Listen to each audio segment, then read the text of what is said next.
this afternoon include the motion of the report of the Mediation Committee on the Water Amendment Bill, National Amendment Bill number 33 of 2023. This is a motion by the Vice Chairperson, the Mediation Committee, that the Senate adopts the report of the Mediation Committee on the Water Amendment Bill, National Assembly Bill number 33 of 2023, laid on the table of the Senate on Tuesday, 22nd October 2024. And further that, pursuant to Article 113(2) of the Constitution and Standing Order 167(3) of the Senate, approves the mediated version of the bill. This will be a resumption of debate that was interrupted on Thursday, 24th October 2024. Another motion that is scheduled to be discussed in the House today is the motion on report of the Select Committee on County Public Investments and Special Funds on its consideration of the audit reports of the water service providers for the year ended 30th June 2019, 30th June 2020, and 30th June 2021. This is by the Chairperson, Committee on County Public Investments and Special Funds, that the Senate adopts the reports of the Select Committee on County Public Investments and Special Funds on its consideration of the audit reports for the year ended 30th June 2019, 30th June 2020, and 30th June 2021 of the following water service providers: Amatsi Water Service Company Limited in Vihiga County, Bomet Water Company Limited, Bomet County, Company Limited, Kisii, Nyamira Counties, Kisumu Water and Sanitation Company Limited, Kisumu County, Kwale Water and Sewage Company Limited, Kwale County, and Nyeri Water and Sanitation Company Limited, Nyeri County. If you're just joining us, this is a live broadcast of the Parliamentary Broadcasting Corporation in conjunction with KBC. Walking in is the Speaker of the Senate, Honorable Amason Kinge. I'll hand you over for the proceedings. My name is Doris Getonga. Do enjoy your viewing. Good afternoon. Na tuombe. Ewe Mwenyezi Mungu, tukusihi tutazame kwa neema nyingi na baraka sisi watumishi wako ambao umeridhika kutuita kwa nyadhifa za uongozi katika jamhuri hii yetu. Tutakuomba utuajalie tuyatende na kufikia mambo yote atakayofikishwa mbele yetu kwa njia ya haki na uaminifu, ili kustawisha amani, ufanisi na heri ya nchi yetu na wale ambao haja zao umezikabidhi mikononi mwetu. Amen.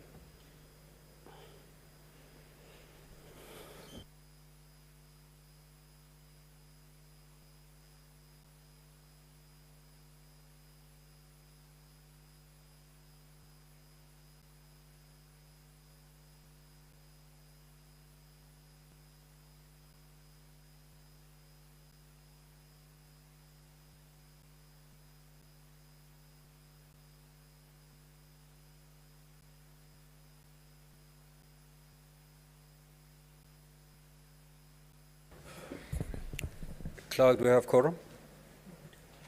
Sergeant at Arms, kindly ring the quorum bell for 10 minutes.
If you're just joining us, this is a live broadcast of the Senate, a collaboration between the Parliamentary Broadcasting Unit and Kenya Broadcasting Corporation.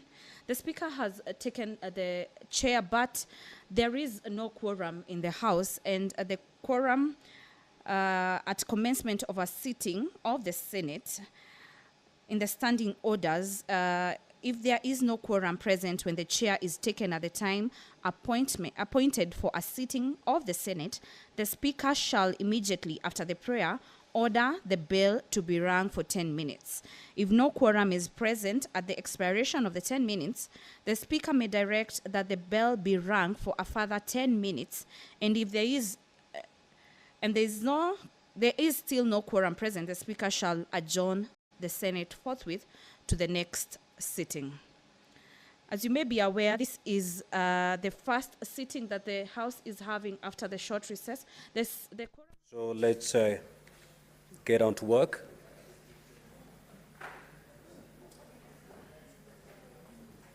The Reverend Morgo, Senator, kindly take your seat.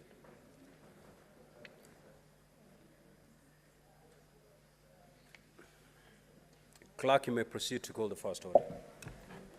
Order number 1, administration of oath. Order number 2, communication from the chair.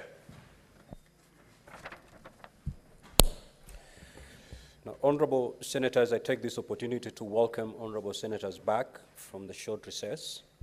In accordance with the calendar of the Senate for the regular sittings, Part 4 begins today, Tuesday, the 12th of November, 2024, and will conclude at the rise of the Senate on Thursday, the 5th of December, 2024.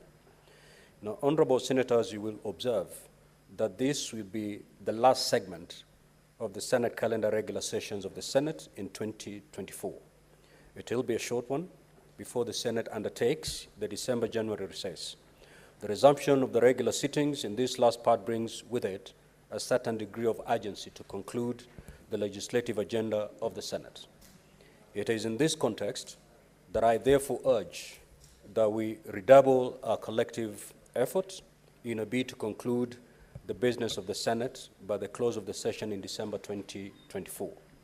Also at the office of the Senate Majority Leader, the Senate Minority Leader, and the committee chairpersons to do all that is necessary within the standing orders to expedite pending legislative business. Honorable Senators, I wish you fruitful deliberations and wish all honorable senators all the very best in this part. I thank you. Now, I have this other communication to make. I would like to acknowledge the presence in the Speaker's Gallery this afternoon of a visiting delegation of Hansard officers from the Parliament of Uganda. The delegation is taking a capacity building program in the Senate.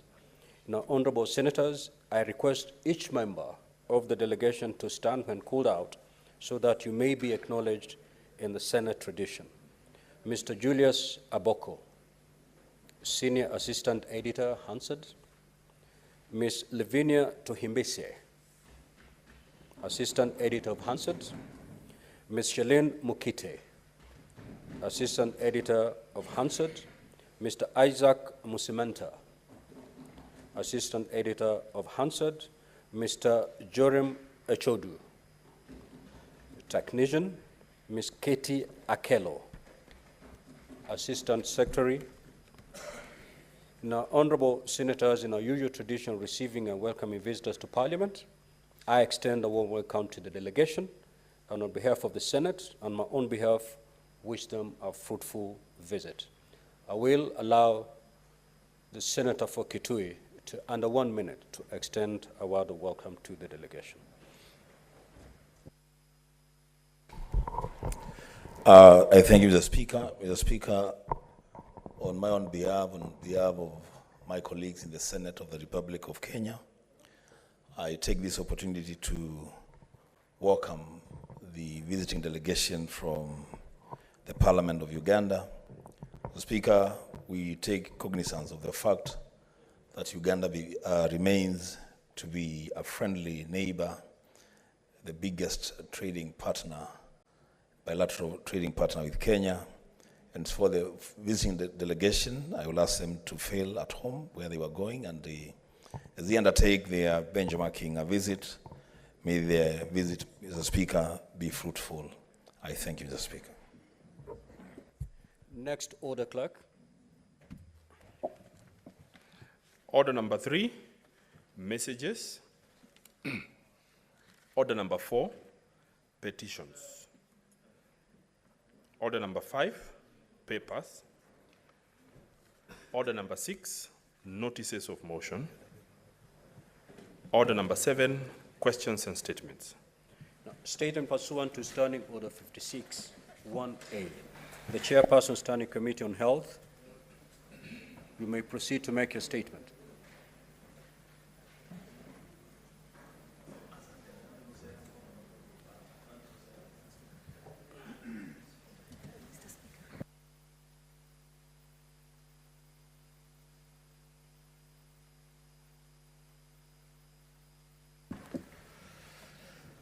Is there a member of that committee? Senator Newton, you may proceed to present that statement. Mr. Speaker, I stand in for Senator Mandago, the Chair Health Committee, where I'm a member, and this is a statement relating to the activities of the Standing Committee on Health pursuant to Standing Order 56-1A. Mr. Speaker, I rise pursuant to Standing Order 56-1A to make a statement relating to a matter for which the committee is responsible, namely the current state of the nation. Mr. Speaker, sir, as you are aware, the Senate passed a motion on the current state of the nation on July 24th, 2024. In the resolution, the Senate directed the Committee on Health to urgently engage the relevant stakeholders in order to A, expedite and facilitate public participation in the reenactment of the Social Health Insurance Act, the Digital Health Act, and the Primary Health Care Act in compliance with the judgment of the High Court petition number E473 of 2023, and B, engage with the Cabinet Secretary for Health and the Council of Governors with a view to standardize human resource policy for health workers across all counties. Mr. Speaker, sir, the petition number E473 of 2023 was filed by Mr. Joseph Aura, challenging the constitutionality of the Social Health Insurance Act, the Primary Health Act, and the Digital Health Act on his behalf and on behalf of Kenyan citizens. The respondents to the petition included the Cabinet Secretary, Minister of Health, the Social Health Authority, the National Assembly, the Senate, Council of Governors, and the Attorney General, amongst others. The petitioner argued that sections 26.5, 27.1a, 27.4, 38, and 47.3 of the Social Health Insurance Fund Act 2023 are inconsistent with the Constitution and therefore null and void. He further argued that in purporting to confer upon unlicensed, unqualified, and arbitrarily appointed community health promoters the critical responsibility of grassroots primary health care across Kenya's counties, the Primary Health Act 2023 sabotages the realization by Kenyans of quality health care pursuant to Article 43(1)A of the Constitution of Kenya. The petitioner further argued that the enactment of the Social Health Insurance Act 2023, the Primary Health Act 2023, and the Digital Health Act 2023 were in contravention of the national government's role in health matters as prescribed in the 4th schedule to the Constitution. He added that the entire Social Health Insurance Act 2023, the entire Digital Health Act 2023, and the entire Primary Health Act 2023 are all invalid for lack of effective, tangible, and mandatory public participation as prescribed and required under Article 10(2)B and 118(b) of the Constitution of Kenya, and are all therefore null and void, Mr. Speaker, sir. The High Court considered the petition and by a judgment delivered on 12th July 2024 determined that the petition was meritorious and made the following orders that A, Parliament undertakes sensitization adequate, reasonable, sufficient, and inclusive public participation in accordance with the Constitution before enacting the said act and amend the unconstitutional provisions in terms of this judgment. B, compliance with A above be undertaken within 120 days of the date of this judgment. C, within that period, the act shall remain suspended. D, in default of A and B above, on 10th of November 2024, the following relief shall take effect forthwith. And that is, a declaration is hereby issued that the entire Social Health Insurance Act 2023, the entire Digital Health Act 2023, and the entire Primary Health Act 2023 are all unconstitutional for the reasons set out in this judgment, and therefore invalid, null, and void, Mr. Speaker. The respondent applied for stay of judgment to allow them to file an appeal to the Court of Appeal. The High Court subsequently granted a stay of the decision for a period of 45 days, but held that the stay would not affect the suspension of Section 26.5 and 27.4 of the Social Health Insurance Act in light of the finding that they were unconstitutional. Mr. Speaker, sir, the Cabinet Secretary, Minister of Health, being dissatisfied and aggrieved with the judgment of the High Court, lodged a notice of appeal dated 23rd July 2024, evincing her intention to challenge the decision on appeal.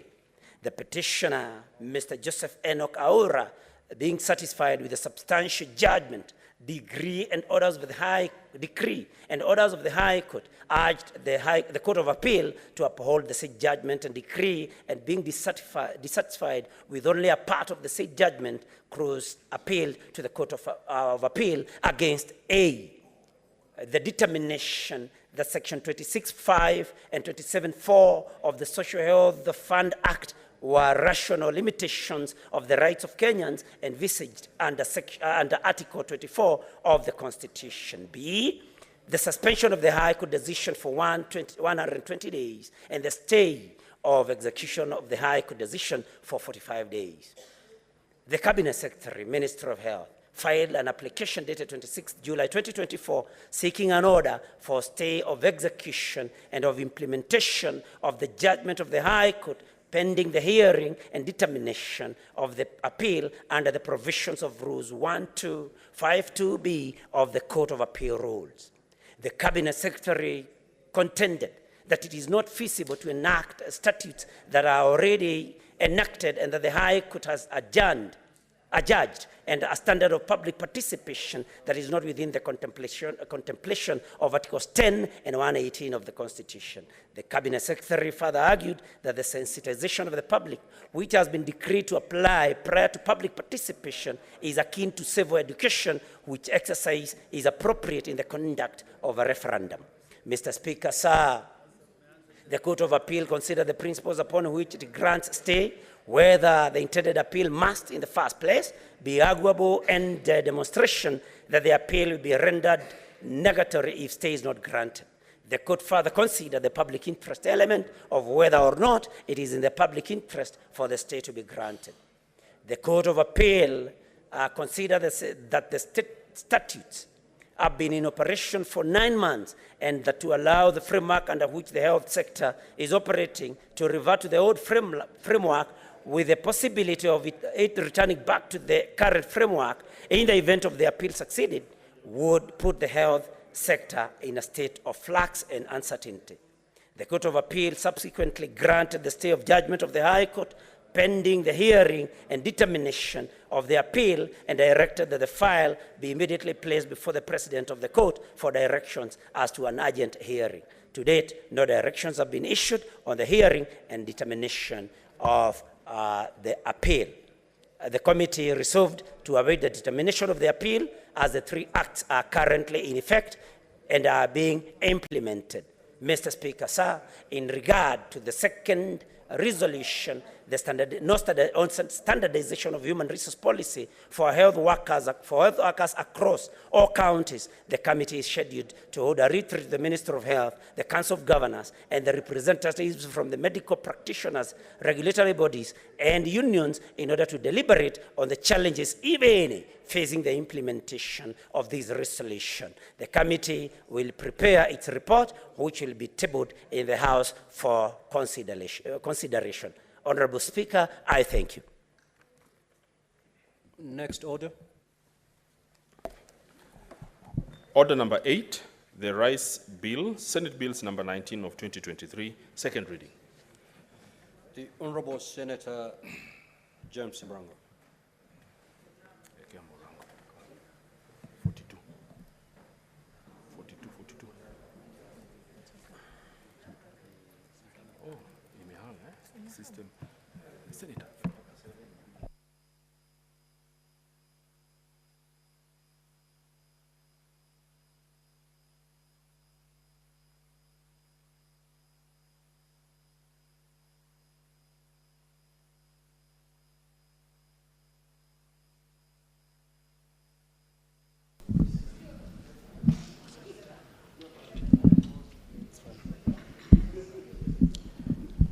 Asante sana Mstahiki Spika. Kulingana na kanuni za kudumu 159(1) za Bunge ya Seneti, naomba kuondoa katika ratiba mswada wa mchele wa mwaka 2023, mswada wa Seneti nambari 19 wa mwaka wa 2023. Sababu kubwa Mstahiki Spika ni ili tuweze kushauriana na wahusika wakuu, wakulima na wanaohusika wote ili kuashirisha tena huu mswada katika sakafu ya Seneti, tukibeba watu wote ambao wanahusika ili tuende safari moja. Asante sana Mstahiki Spika.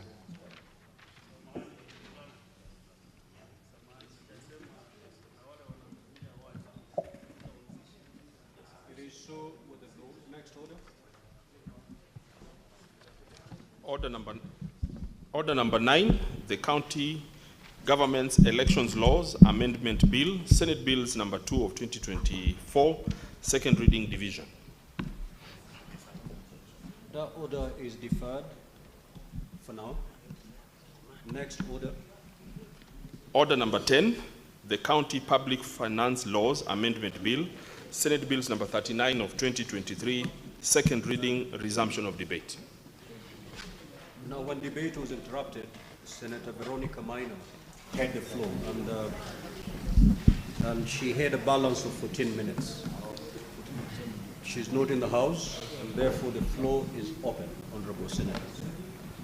You know, my screen has issues, so Clerk. Speaker.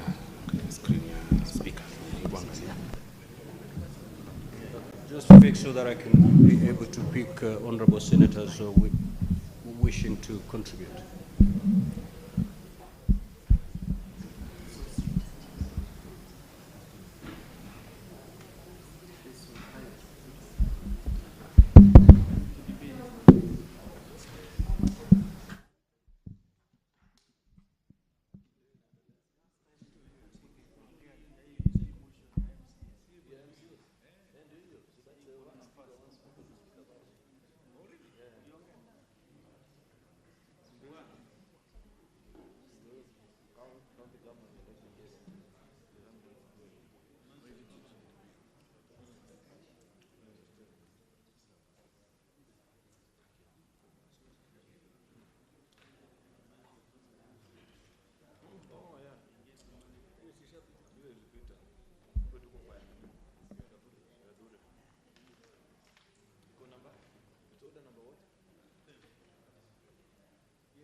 Thank you, Mr. Speaker. Mr. Speaker, I would like to start by saying that I fully support these long overdue amendments to the county public finance laws that will give the county assemblies autonomy. Mr. Speaker, county assemblies play a very important role in primary oversight, and currently they are experiencing a lot of challenges in terms of performing their mandate, and that is largely due to lack of financial autonomy. And this bill by the Deputy Speaker and the member of Meru is timely, because, Mr. Speaker, our county assemblies are now going to have some level of financial independence. Currently, they depend on the county executive for their funding, and we have multiple delays occasioned by the delays from Treasury in releasing funds to the counties. And then when it comes to the county level now, the county executive further creates delays, and this has hampered the performance of county assemblies. And Mr. Speaker, if there are people, elected people in this country who suffer a lot, are MCAs. These are people who stay in the villages with the people. They wake up in the morning with the people, they go to sleep with the people. We are lucky as senators and members of the National Assembly, most of our time we are in Nairobi, only going home over the weekend. But the MCAs are at home all the time. And that means more pressure on them, especially financial pressure. And that challenge is further enhanced by this lack of autonomy, which means delays. Sometimes they even delay in paying salaries to the MCAs. So this bill is timely because it is going to create a new fund called the County Assembly Fund, which will now be administered by the respective county assembly. And to a large extent, this is going to resolve the delays that have been experienced at the county assemblies. Mr. Speaker, this bill under clause 6 also empowers the clerk of the county assembly to be the administrator of this fund. Mr. Speaker, this will further enhance the independence of the county assembly, because the clerk has no powers on matters to do with finances at the county executive. But this bill will now give the clerk the powers, but the clerk is answerable to the County Assembly Service Board, Mr. Speaker. Mr. Speaker, subsection 7 of that clause 6 talks about the role of administrator in seeking approvals from the control of budget before withdrawing money from the county assembly's fund under the authority. I know last time when members were contributing on this motion, they had issues with inefficiencies and further delays at the office of the controller of budget.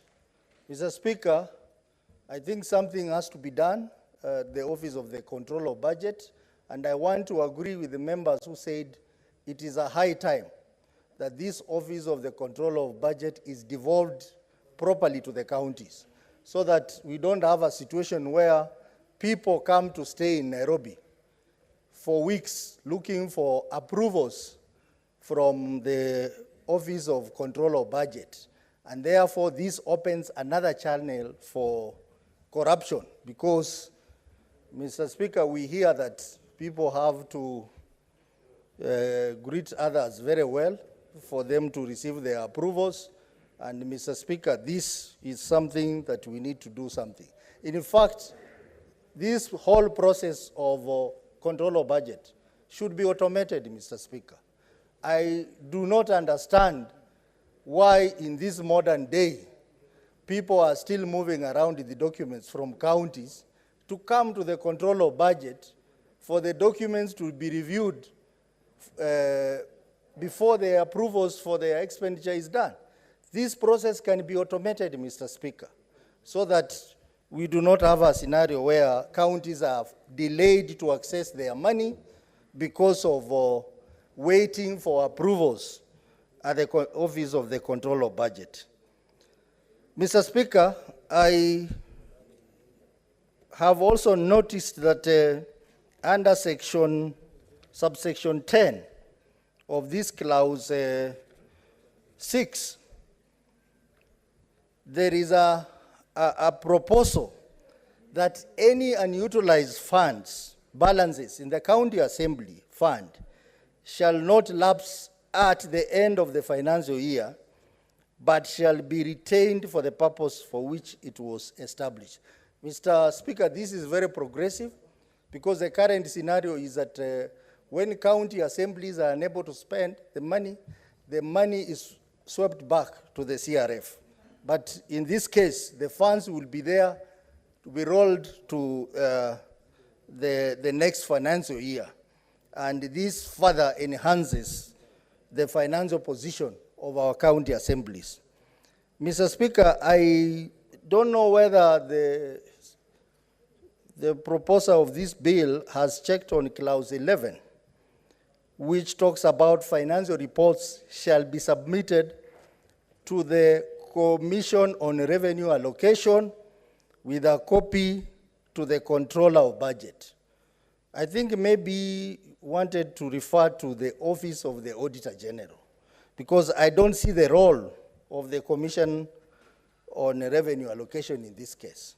Matters of financial reports are handled by the Office of the Auditor General. Maybe the Deputy Speaker, you can look at that. That's, to me, seems to be an error.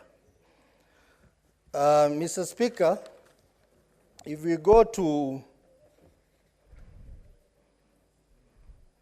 the issue of disbursement, the issue of disbursement is contained in subsection 109E1, where it says the county treasury shall, at the beginning of every month, and in any event not lesser than 15th day from the commencement of the month, disperse monies to the county assemblies fund for the expenditure of the following months. Mr. Speaker, I had colleagues had an issue with this particular provision. But Mr. Speaker, if you read the PFM Act, this is in line with the requirement of the PFM. Where I have a problem, Mr. Speaker, is the subsection 2 of that clause, which talks about a disbursement schedule prepared by the county treasury and submitted to the county assembly for approval together with the county appropriation bill under section 129.7. Mr. Speaker, I think this is something that needs to be looked at so that we don't bog down county assemblies on matters of disbursement schedule, which, Mr. Speaker, is never adhered to. Even here in this House, we pass this schedule, but no one bothers to follow it. Our counties, for example, are running without the disbursement for August, the disbursement for September, and October, Mr. Speaker. So I think this matter of disbursement, we need to enhance it so that it should be disbursed strictly in compliance with the schedule that has been passed. Otherwise, there will be no need of passing this schedule, Mr. Speaker. Mr. Speaker, clause 7, section 119A, talks about the viewer rights, that the controller budget shall have viewer rights viewer rights access to all bank accounts maintained by the county executive, the county assembly, and all other county government entities. Mr. Speaker, this is very progressive. How I wish that the same can be done to the PFM Act, so that the controller of budget does not just approve expenditure, but he or she has access to the expenditures as indicated in the bank accounts. Because, Mr. Speaker, what counties do is that they seek approval, make requisitions, and then once approval has been given, they pay other things. That is what is called diversion of funds, Mr. Speaker. So this particular section, if implemented, it will enhance accountabilities of the monies that has been sent to our county assemblies. But this should also be amended on the PFM Act so that the controller of budget has access to the bank accounts of these counties so that he can know how monies are being used, and we will be able to know whether there is any diversion of funds to other things, and which is a common practice in our counties. Mr. Speaker, this bill is very progressive. This bill is long overdue, and I want to thank Deputy Speaker for sponsoring this particular bill. We cannot continue seeing our members of county assembly suffering, Mr. Speaker. When we go to the village, we see these leaders live in abject poverty, Mr. Speaker, and we are doing nothing about it. But this time, Senate has done something about this. But even as we pass this, Mr. Speaker, yes. What is the point of order, Senator Boni? Mr. Speaker, I was giving my younger brother time to come to his conclusion, but he has raised a very important point. Understanding order number 105, you know that this House has raised the bar for accountability by impeaching the Deputy President. Can you substantiate who are these people at the Office of the Controller of Budget who must be given money in order to approve requests? We want to really help Madam Margaret Nyakiango to be in charge of this very important institution. Could you help us their names? Yes, Mr. Speaker, I think my good friend and my neighbor did not listen to me carefully. I never used the word money. I said greeting. I talked about greetings. Greeting does not necessarily mean money, Mr. Speaker. Greeting can be, I can shake your hand. That does not mean that I've given you money, Mr. Speaker. So, Mr. Speaker, I think... So who are those that must be greeted? I think that's what that is the point of order that is being raised. Mr. Speaker, I did not mean to suggest that there is an exchange of money at that office. Proceed, Senator. Yes, I just meant that, but I understand Dr. Khalwale knows what I mean. So Mr. Speaker. Yes, the majority leader. Mr. Speaker, sir, I wanted to support Senator Osotsi that he should not agree to be intimidated by the majority whip, because what he's saying is factual. None other than the majority leader in this House has stated that this habit of members of a county executive committee for finance have to travel all the way from as far as Moyale, Tana River, Kericho, Kilifi, to come and meet with officers from the Office of the Controller of Budget, Mr. Speaker, to get their budget approvals, is a practice that this House must bring to an end. The man who is responsible for that practice is none other than this whip, because he sits in the Budget and Finance Committee, Mr. Speaker. Therefore, I expect the whip to be telling Senator Osotsi when they are likely to invite Madam Margaret, so that together with CBK, they can inform the Senate when this very archaic practice will stop. Therefore, Senator Osotsi is right, Mr. Speaker. Proceed to conclude your remarks. Thank you, Majority Leader.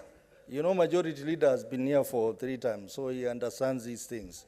And also Senator Khalwale knows this. but I don't want to dwell much on that. Mr. Speaker, I will say that this bill will really help our leaders in the grassroots, called the MCS, to try and be effective in terms of offering primary oversight in our counties, because the situation that we see in our counties, we keep on blaming our MCS, but we must also look at the conditions of working of our MCS, that if they have challenges in meeting their financial needs, they will not perform the role of primary oversight very effectively. We have even seen in some counties, MCS have become people who just move around with the governor and defending governors, because they have no choice, Mr. Speaker. They depend on handouts from the governor. But we want a situation where our MCS are independent of the county executive, and therefore they are able to perform their role very effectively, very independently. And this bill by the Deputy Speaker, Mr. Speaker, guarantees that. The only thing I would ask is, Mr. Speaker, you know we pass so many bills in this House, but when they go to the National Assembly, they stay there without being acted on, and eventually they lapse. I hope the members of the National Assembly are listening to us, and they also are sympathetic to the situation of our MCAs, and they will be able to pass this bill in record time so that it becomes an act of parliament, and we will solve this long-standing problem affecting our very important leaders at the grassroots, the MCAs. Mr. Speaker, I support. Senator Kathuri.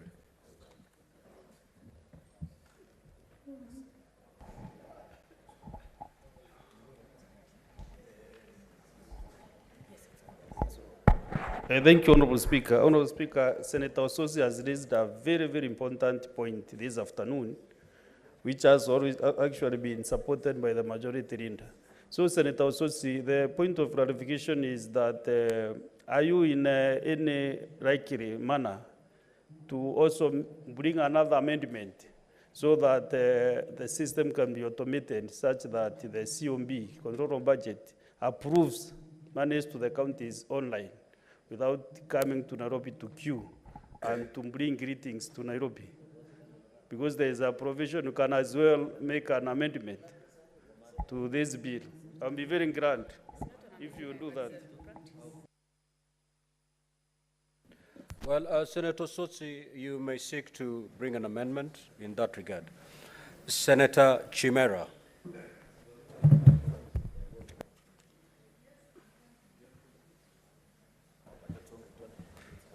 Asante Bwana Spika kwa fursa hii. Kwanza niseme mimi naunga mkono mswada huu.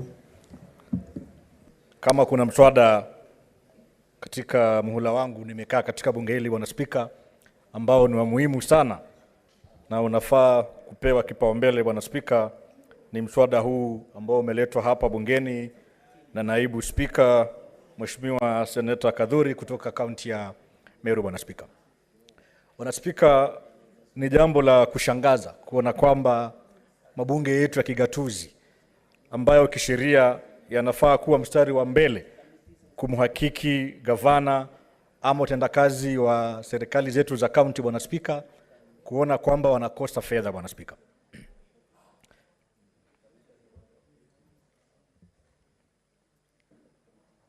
Bwana Spika,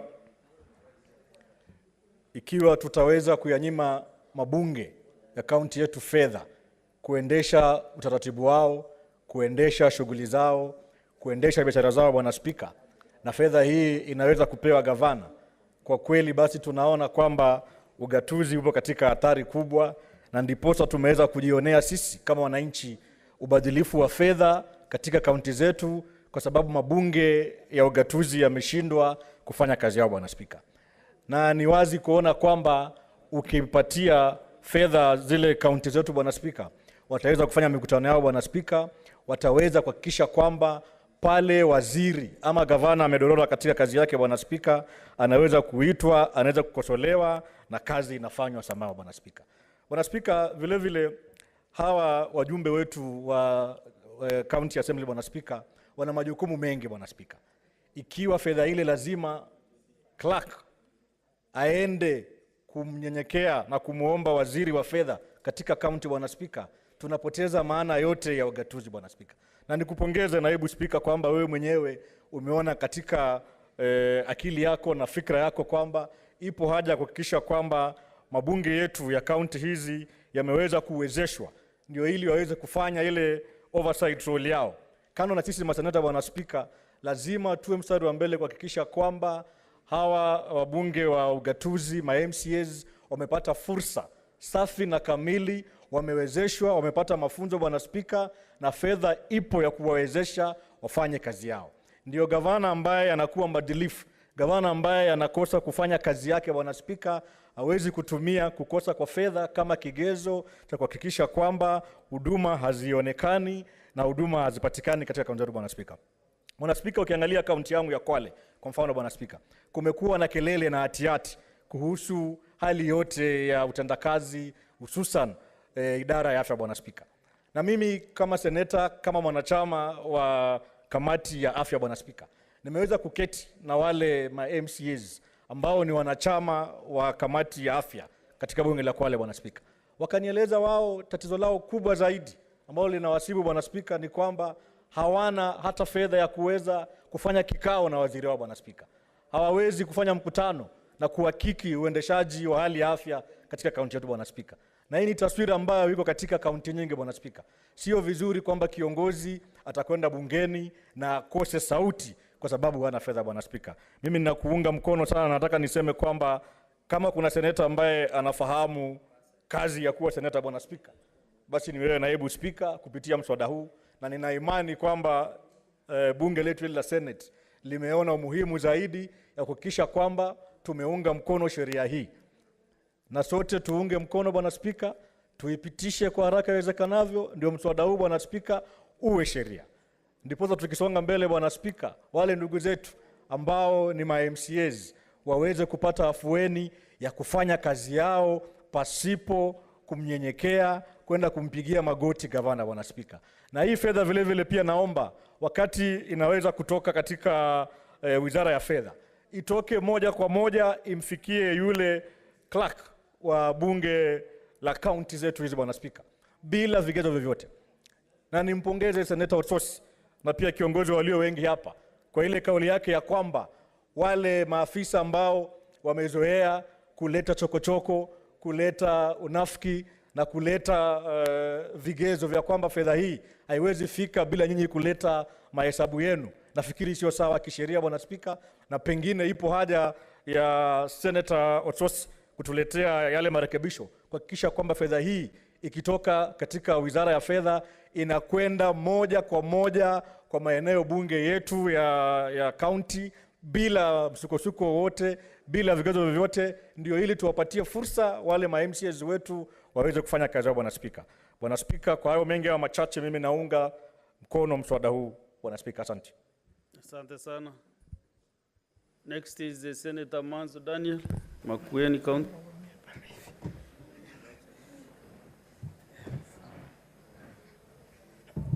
Thank you, Mr. Speaker, for giving me an opportunity to contribute to this very important law.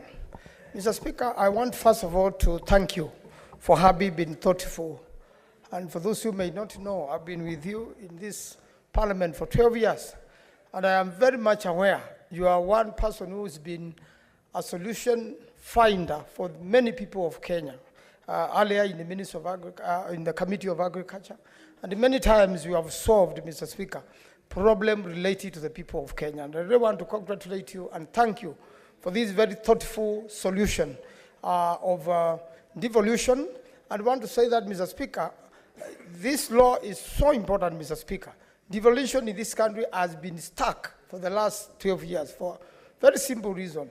In your own introduction, you have said independent, independent and separation of power, so that there is independence of the county assemblies, Mr. Speaker.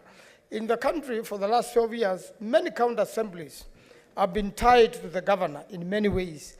And for them to receive government development in their respective wards, they had to rely heavily on the governor and have to be submissive on the governor. Yet, they are supposed to oversight the governor, to impeach the governor where there are reasons, and to make sure that oversight is so applicable and so strict.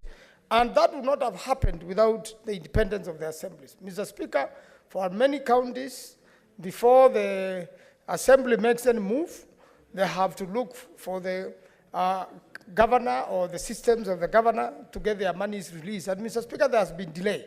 But with this law, Mr. Speaker, the county assemblies will be independent. They will monitor their own budget. They will make their own plans. And they will oversight the governors very well. Mr. Speaker, a lot of MCAs in the country have been reduced to beggars. They are with the people on ground. Most of them spend their nights at the village. Very early in the morning, every emergency at night, it has to go to the MCA, and the MCA then has to contact the senator. And then it goes like that. By the time they get to the MP, by the time they get to the governor, the first point of contact of the Kenyan people is the MCA. And therefore, senators have been very supportive to MCAs so far. I personally have been supportive to the MCAs of Makueni, and now I'm very supportive to this law because I know it will free the MCAs from bondage, and it will make the MCA more effective, and to make the MCA more strengthened, more powerful, and able to deliver services to the people. Therefore, this is a law which is like revolution. It is going to change. Devolution is going to make it better. I believe everybody in this house will support it, and when it goes to the National Assembly, myself and you, we have a lot of contacts there. We are familiar with how the place works. This is a law we want to go express so that as soon as possible, it is put into practice and the assemblies are empowered. Now, the clerk of the county assembly is a very crucial person in this law.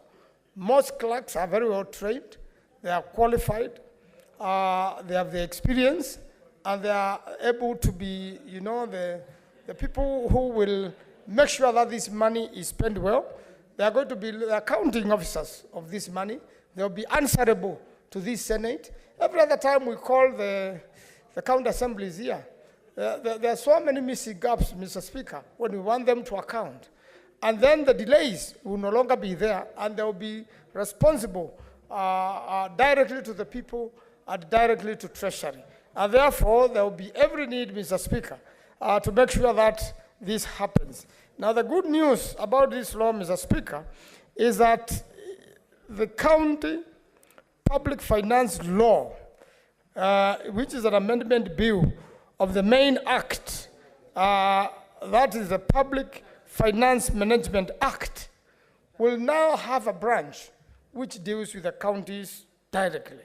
And that particular amendment is very crucial because when it comes to the national government, then the act applies. When it comes to the counties, then the new branch of laws applies. And therefore, everybody will be held to account, and all the money is going to for the purposes of the movement and the operations of the county assemblies will be made very important. I want to agree with the Honorable Otsotsi, and I will support his amendment so that the act could flow. And then, if you look at 109B, the administrative expenses as may be incurred by the fund makes this act, under this act is under any other law and for any other purpose provided in the Constitution or any other written law. Meaning this act is not independent of other laws. It is subject to the Constitution. It is subject to operation of, cooperation of statutes, other acts of parliament, which will work together with this to make it stronger. So it is not in conflict of any other written law. It is in consonance with it. And at times that becomes a point of litigation when there are parallel laws applying on one thing. But this is so specific, carefully thought, and solving a problem which has been bedeviling the counties for some time. And therefore, Mr. Speaker, if you look generally at all those provisions, and even Section 136 of the Public Finance Amendment Act, which is now being amended by deleting subsection 2 and substituting, thereof with the conclusion of this act, that if at the end of the financial year, a county government entity is holding appropriated money that was withdrawn from the county exchequer account or at the county assembly fund account, but has not been spent, it shall apply, it shall continue to be used, and again, it means that money will not be returned. Let me not read the whole of it.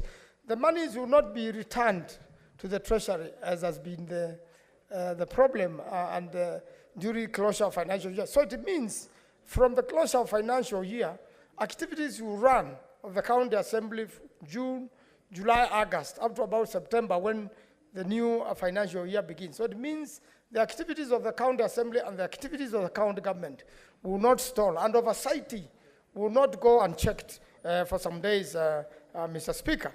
Therefore, this very important law, I hope the county assemblies in Kenya will welcome it, and the county governments in Kenya will welcome it, and also the national government will welcome it, so that, Mr. Speaker, we can serve this country better, and the Senate, which is the senior house, continues to make sure that devolution works, and the common Kenyan, the common Mwananchi, is served at the grassroots level, because that's the whole idea of devolution, taking development to the grassroots and making sure that agriculture, health, water, land are fully devolved and are able to serve the people of Kenya as grassroots. I thank you, Mr. Speaker. I support. Okay, the next is Senator William Kemoi Kisan. Thank you, Honorable Speaker. Honorable Speaker, thank you for the opportunity to contribute and support this motion that you've come up with, Honorable Speaker. If you remember, I think after the 6th Parliament, the National Assembly then was an arm of Office of the President. And the members of Parliament every Thursdays, I'm told, I was not there, that they used to go and collect the allowances from Office of the President. So basically there was no independence of National Assembly then. This is the same problem that our county assemblies are facing, Honorable Speaker, that this law now is going to liberate them. They'll be independent from the county executives, Honorable Speaker. I believe this is one of the reasons why there are conflicts between the executive, especially the governors, CC's finance, and the county assemblies because of maybe delays and tactful delays of release of funds to the county assemblies, Honorable Speaker, to curtail the oversight role, Honorable Speaker. In fact, about 3 weeks ago, we were in Wajir with Senator Abbas, and we met the Energy Committee of Wajir County Assembly, Honorable Speaker, and one of the things they complained about was release of resources by the county treasuries to help them to do proper public participation, for them to do proper oversight. Basically, they are curtailed. So this law is really going to liberate them and assist them to deliver the mandate of legislation, oversight, and representation, Honorable Speaker. Honorable Speaker, it is also important, you know yourself, you were in the lower house and myself and associate for close to 10 years, Honorable Speaker. I believe you look for a progressive, even Manzo, a progressive members of National Assembly to maybe like a co-sponsor. You get a champion in National Assembly so that as soon as the bill is passed in this house, you get somebody who will champion. You know, sometimes when you're in National Assembly, you don't appreciate what Senate does until you arrive in Senate. So I think it is important that we start engaging our colleagues.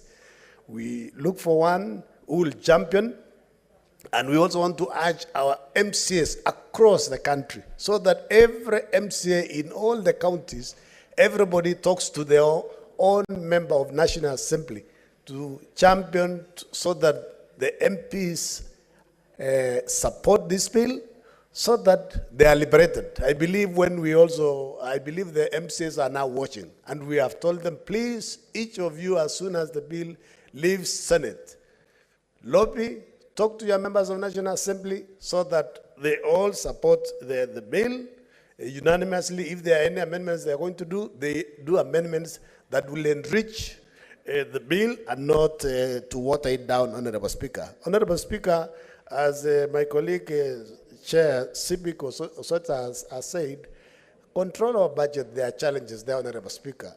Sometimes when controller of budget approves money to be sent to the counties or payments to be done at the counties, Honorable Speaker, a lot of diversions of resources are taken elsewhere. That is why you see there are a lot of accrued pending bills across all our counties.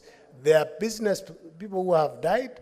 There are those who are in depression. They are in hospital because the counties are not paying them. So it is important that we ensure the control of budget puts in a proper system there so that if resources are approved on a particular item, the county executive, the county treasurer will not be able to divert and pay others. Because sometimes what they do, Honorable Speaker, they overstate their own source revenue at the counties. And they tender, they do a lot of advertisement of tenders, and instead of having pending bills on their own source revenue projects, they decide to divert and pay those that they have given their friends using the shareable revenue, Honorable Speaker. It is important we put in, controller budget puts in a watertight system, and also they liaise with also the National Treasury, especially in terms of IPMIS, so that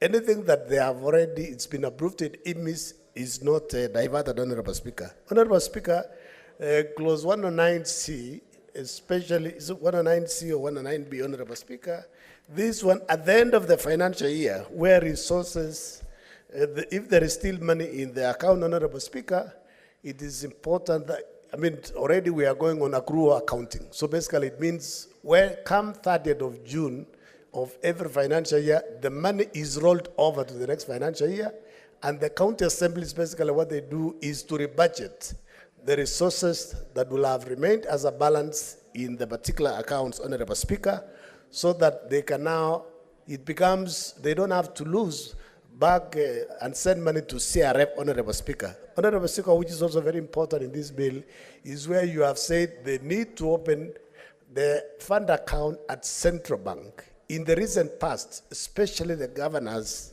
the county governors, Honorable Speaker, and their own executive, they have opened several accounts in commercial banks. And the law is very clear, BFM Act is very clear that all county accounts must be opened at Central Bank, Honorable Speaker, and it's good to remind them by putting it in law. Thank you, Honorable Speaker. This is a very progressive law. It will liberate our MCAs, and our MCAs now will be able to do their jobs, to do their work properly without going to beg at the governor's office, and I hope this will also reduce the impeachment of the governors, Honorable Speaker, because now everybody will be independent and do their own jobs, because this is a source of conflict. Thank you, Honorable Speaker. I support. Thank you. Senator Roba Magomangruria.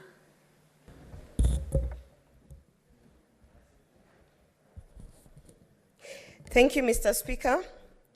First of all, I want to congratulate you, the sponsor of this bill, Senator Kathuri, because I think it is also in line with the spirit of the Kenya Kwanza government. Mr. Speaker, you remember in our manifesto to deliver to the people, we were pushing for financial independence of institutions. We were pushing for financial independence of the National Police Service, financial and operational independence of judiciary, And in that same spirit, Mr. Speaker, when I read through this bill, I can see that we are also pushing for the financial independence of the county assemblies, which, when you think about it, is the independence of devolved functions, Mr. Speaker. I do not want to belabor the point where you have members of county assemblies who are supposed to oversight the county government, but the county government is running their payroll. So there's always a fear of being victimized. There's always a fear of being at the beckoning call of the county government, Mr. Speaker. And that is the first win for the members of the county assembly, that they can at least do their jobs knowing that they still have a salary, that they are not going to be punished for playing the oversight role, and they are going to make sure that, you know, they keep the county governments, the governors, accountable for the funds that they have, Mr. Speaker. Mr. Speaker, it is in that same spirit, when you look at what the Kenya Kwanza government did, in the first month as we took office, Mr. Speaker, when we were saying that separation of powers, which is very important when you look at what we are trying to legislate, separation of powers of these institutions. Remember, there was a time we even had a Chief Justice who had to beg for finances that were being controlled from the executive in order for the judicial services to be independent, Mr. Speaker. It is the exact same situation when you're looking at this issue of members of county assemblies having to beg to governors, to CECs, for their salaries and for their allowances, and at the same time being able to say, wait, you're actually misusing funds. It can't work. You cannot have that independence when someone is holding you hostage with that financial card that they have, Mr. Speaker. Mr. Speaker, it's the same way that the Judiciary Fund Act, the Judiciary Fund Act had been passed, and in 2016, Mr. Speaker, it was passed in 2016, but it took so long. It actually took our President, William Ruto, to operationalize and ensure that that financial independence was supporting the operational autonomy that the judiciary needed to have, Mr. Speaker. And in that same spirit, Mr. Speaker, when you look at what this bill is suggesting, then you can see that really it cannot be fair that the members of county assemblies are held hostage by the governors, Mr. Speaker. Mr. Speaker, I want to speak about the ward fund, even as I contribute to this county public finance amendment bill. You know, we always assume that it is only the National Assembly that requires, you know, the NGCDF, or now the Senate that requires an oversight fund or whatever. But the members of county assembly, Mr. Speaker, on the grassroots, they are every day, they are the closest, let me say, level of leadership that deals directly every day with the people in the grassroots. Basically, in order for us to even test that devolution is working, we have to start from the members of county assembly. In that same spirit, Mr. Speaker, I hope that somebody from this house will come up with an amendment to ensure that we finally get the ward fund for the members of county assembly approved, because it is one of the ways that we get to empower the leaders down there, that aside from their oversight, they can also be able to ensure that devolved functions, that development gets down to the grassroots, Mr. Speaker. So having said that, I support this bill, and I just wanted to remind this House that indeed it is the Kenya Kwanza government that has been pushing for this independence of institutions, and I'm glad and I congratulate you for having brought an amendment bill that is in line with what we are saying, that financial institutions, devolved institutions, they have to be given that operational autonomy, and that means that you cannot hold people hostage or institutions hostage by running their payroll or their budgets and claim to be supporting operational autonomy. So, Mr. Speaker, having said that, I support this bill, and I do hope that we get a fierce co-sponsor in the National Assembly, because as Senator Kisang has spoken, most of the time we pass bills, even if they are not rejected in the National Assembly, they just stall because we don't have someone who's passionate enough in the National Assembly to pass it. Or sometimes we pass bills here, they go to the National Assembly, they have a different view and maybe they drop it. We go to mediation committees which take forever. So Mr. Speaker, I hope that both houses can actually see that this is a bill that needs the support 100% from both houses so that our county assemblies can be held accountable and our MCAs may be able to perform their functions without fear and without having to bend over backwards to please the same people and institutions that they are oversighting. Thank you, Mr. Speaker. Senator Andrew Omtata Okoiti. Mr. Speaker, sir, thank you for the opportunity to contribute to this very, very important amendment. This bill, the County Public Finance Laws Amendment Bill of 2023. This bill, Mr. Speaker, sir, as summarized in the Memorandum of Objects and Reasons, is a bill that needs to have been there. It's a bill that need not have been there because this shows that when the National Assembly was enacting the Public Finance Management Act and other laws that govern county governments, it paid scant attention to the issues of how the county governments have to be operating. The county government right now is micromanaged. The county assembly is micromanaged by the governor, and as such, it becomes very difficult for the assembly to have a voice of its own. Because at the end of the day, it needs to go back to the governor for this or that.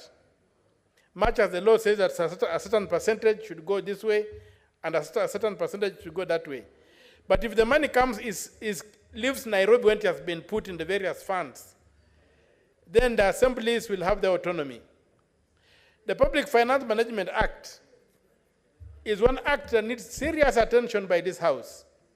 A lot of issues in that act are against devolution. And this particular House needs to pay attention to that act and to also make sure that all amendments that were made to that act after 2013, because the act was made when the National Assembly was the only chamber of parliament. After that, the Senate came into being, and then mischief began playing its part. And many amendments were made without coming to this House, including amendments such as the one that allow proceeds of foreign loans to be kept in foreign accounts, contrary to Article 206 of the Constitution, were made. You have got something that's happening now whereby a lot of money is being stolen through procurement. They call it specially permitted procurement procedure.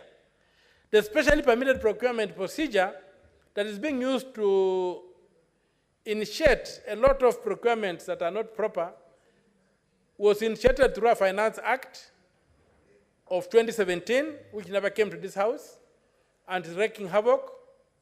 A lot of things like Adanis and all these things that have come around, if you look at it, it's as a result of the mischief that was done by the National Assembly alone after 2013 to the Public Finance Management Act.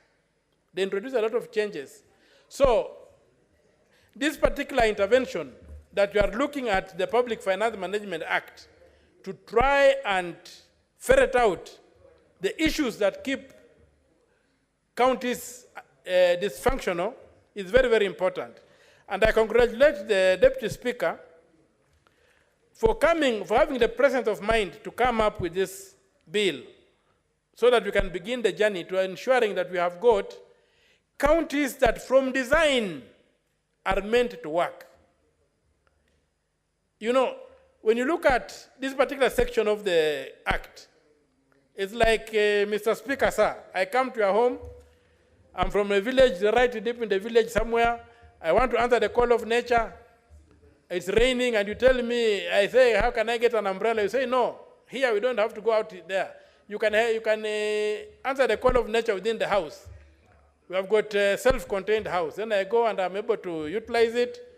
Then when I finish, I say, Mr. Speaker, sir, when I go to my village, I'm also going to set up a similar house. And I'll put a toilet in that house.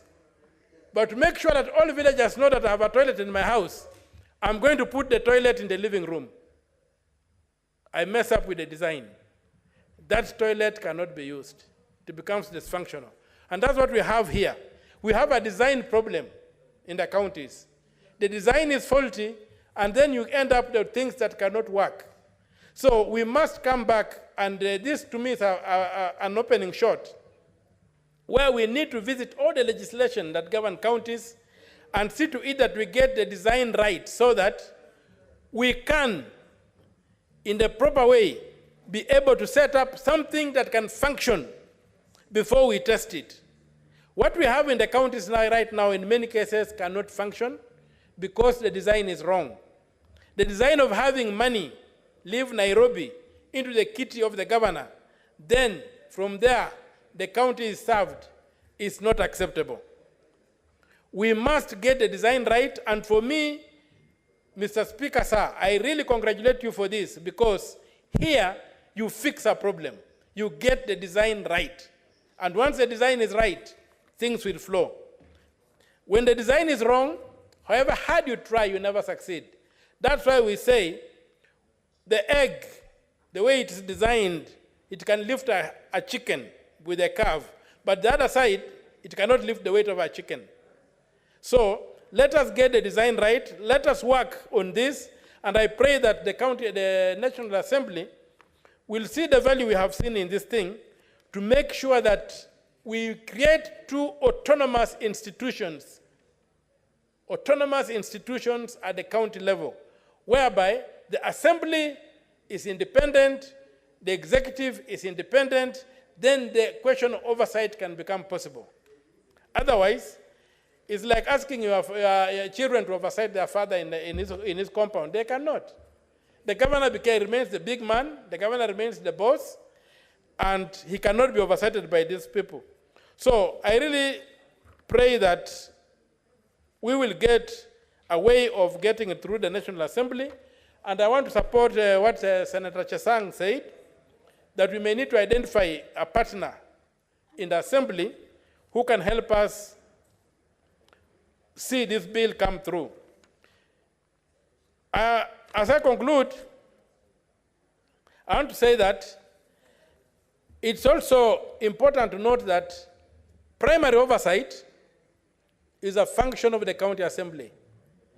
Primary oversight, whereby the budget of the county is held against the implementation of projects in the county, is really a function that county reps, ward reps should be able to, members of the county assembly, should be able to do, because they live in those wards, they pass those budgets, they know what goes to their counties, and they should be able to see if the money is being applied lawfully, using the budget as the marking scheme, and also whether the money is being used effectively. Right now, to wait until the point whereby you get an Auditor General's report to interrogate, sometimes it's too late. You find a lot of things are missing in that report, a lot of issues have been missed, and even if you are to intervene at that time, most of the time the horse has already bolted, and closing the gate does not achieve much. So, Mr. Speaker, sir, I really congratulate you for coming up with this bill, and I support this bill, and I pray that this bill sees the light of day. But going forward, as a House, we need to revisit the Public Finance Management Act. It even takes away the power of our own clerk. When there was an amendment by the National Assembly where they created 2 heads for the Parliamentary Service Commission, it has taken away the power of our own, the clerk of this House, as the deputy, as the secretary of the Parliamentary Service Commission. He's basically a figurehead. The powers of the chairman remain intact. The powers of the clerk are taken away by being split into 3 centers. So we need to revisit those kind of things and make sure that the role of the stature of this House is not undermined through legislation. The Constitution is kept, a fidelity to the Constitution is kept, and whatever we do, we do it with the Constitution as our North Star. So, Mr. Speaker, sir, with those few remarks, I support the bill. Thank you. Senator Mwenda Kataya Mufaya. Thank you, Honorable Speaker. Honorable Speaker, from the onset, I want to... Senator Mwenda, I beg your, as your voice changed in a certain manner. I don't think so. I'm not listening to myself, Honorable Speaker, but I think this is the way I used to speak. But Honorable Speaker, from the onset, I want to sincerely thank the sponsor of this motion.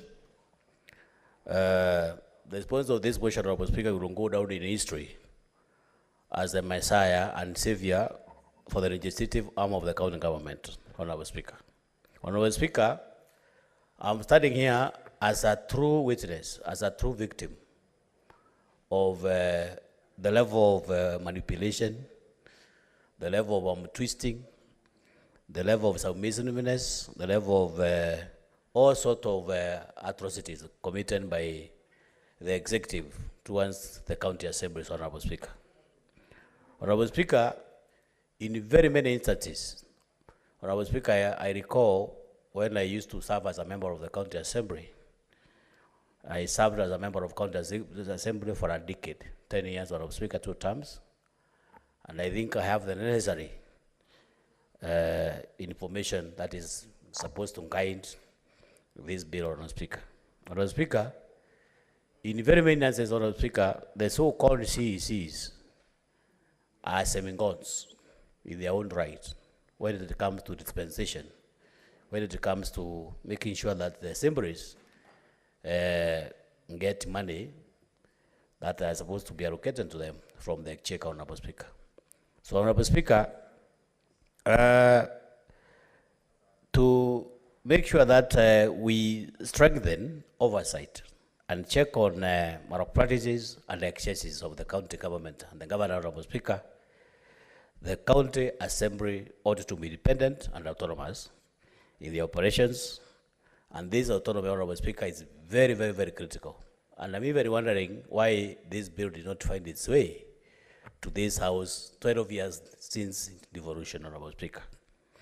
Because, Honorable Speaker, we cannot be talking about oversight in the effectiveness of the county assembly, the effectiveness of the county government, without strengthening the very arm of the oversight, Honorable Speaker, which is the legislative arm of the county assembly, Honorable Speaker. You know, Honorable Speaker, it is in common knowledge, Honorable Speaker, that you cannot oversight effectively somebody who is feeding you at will.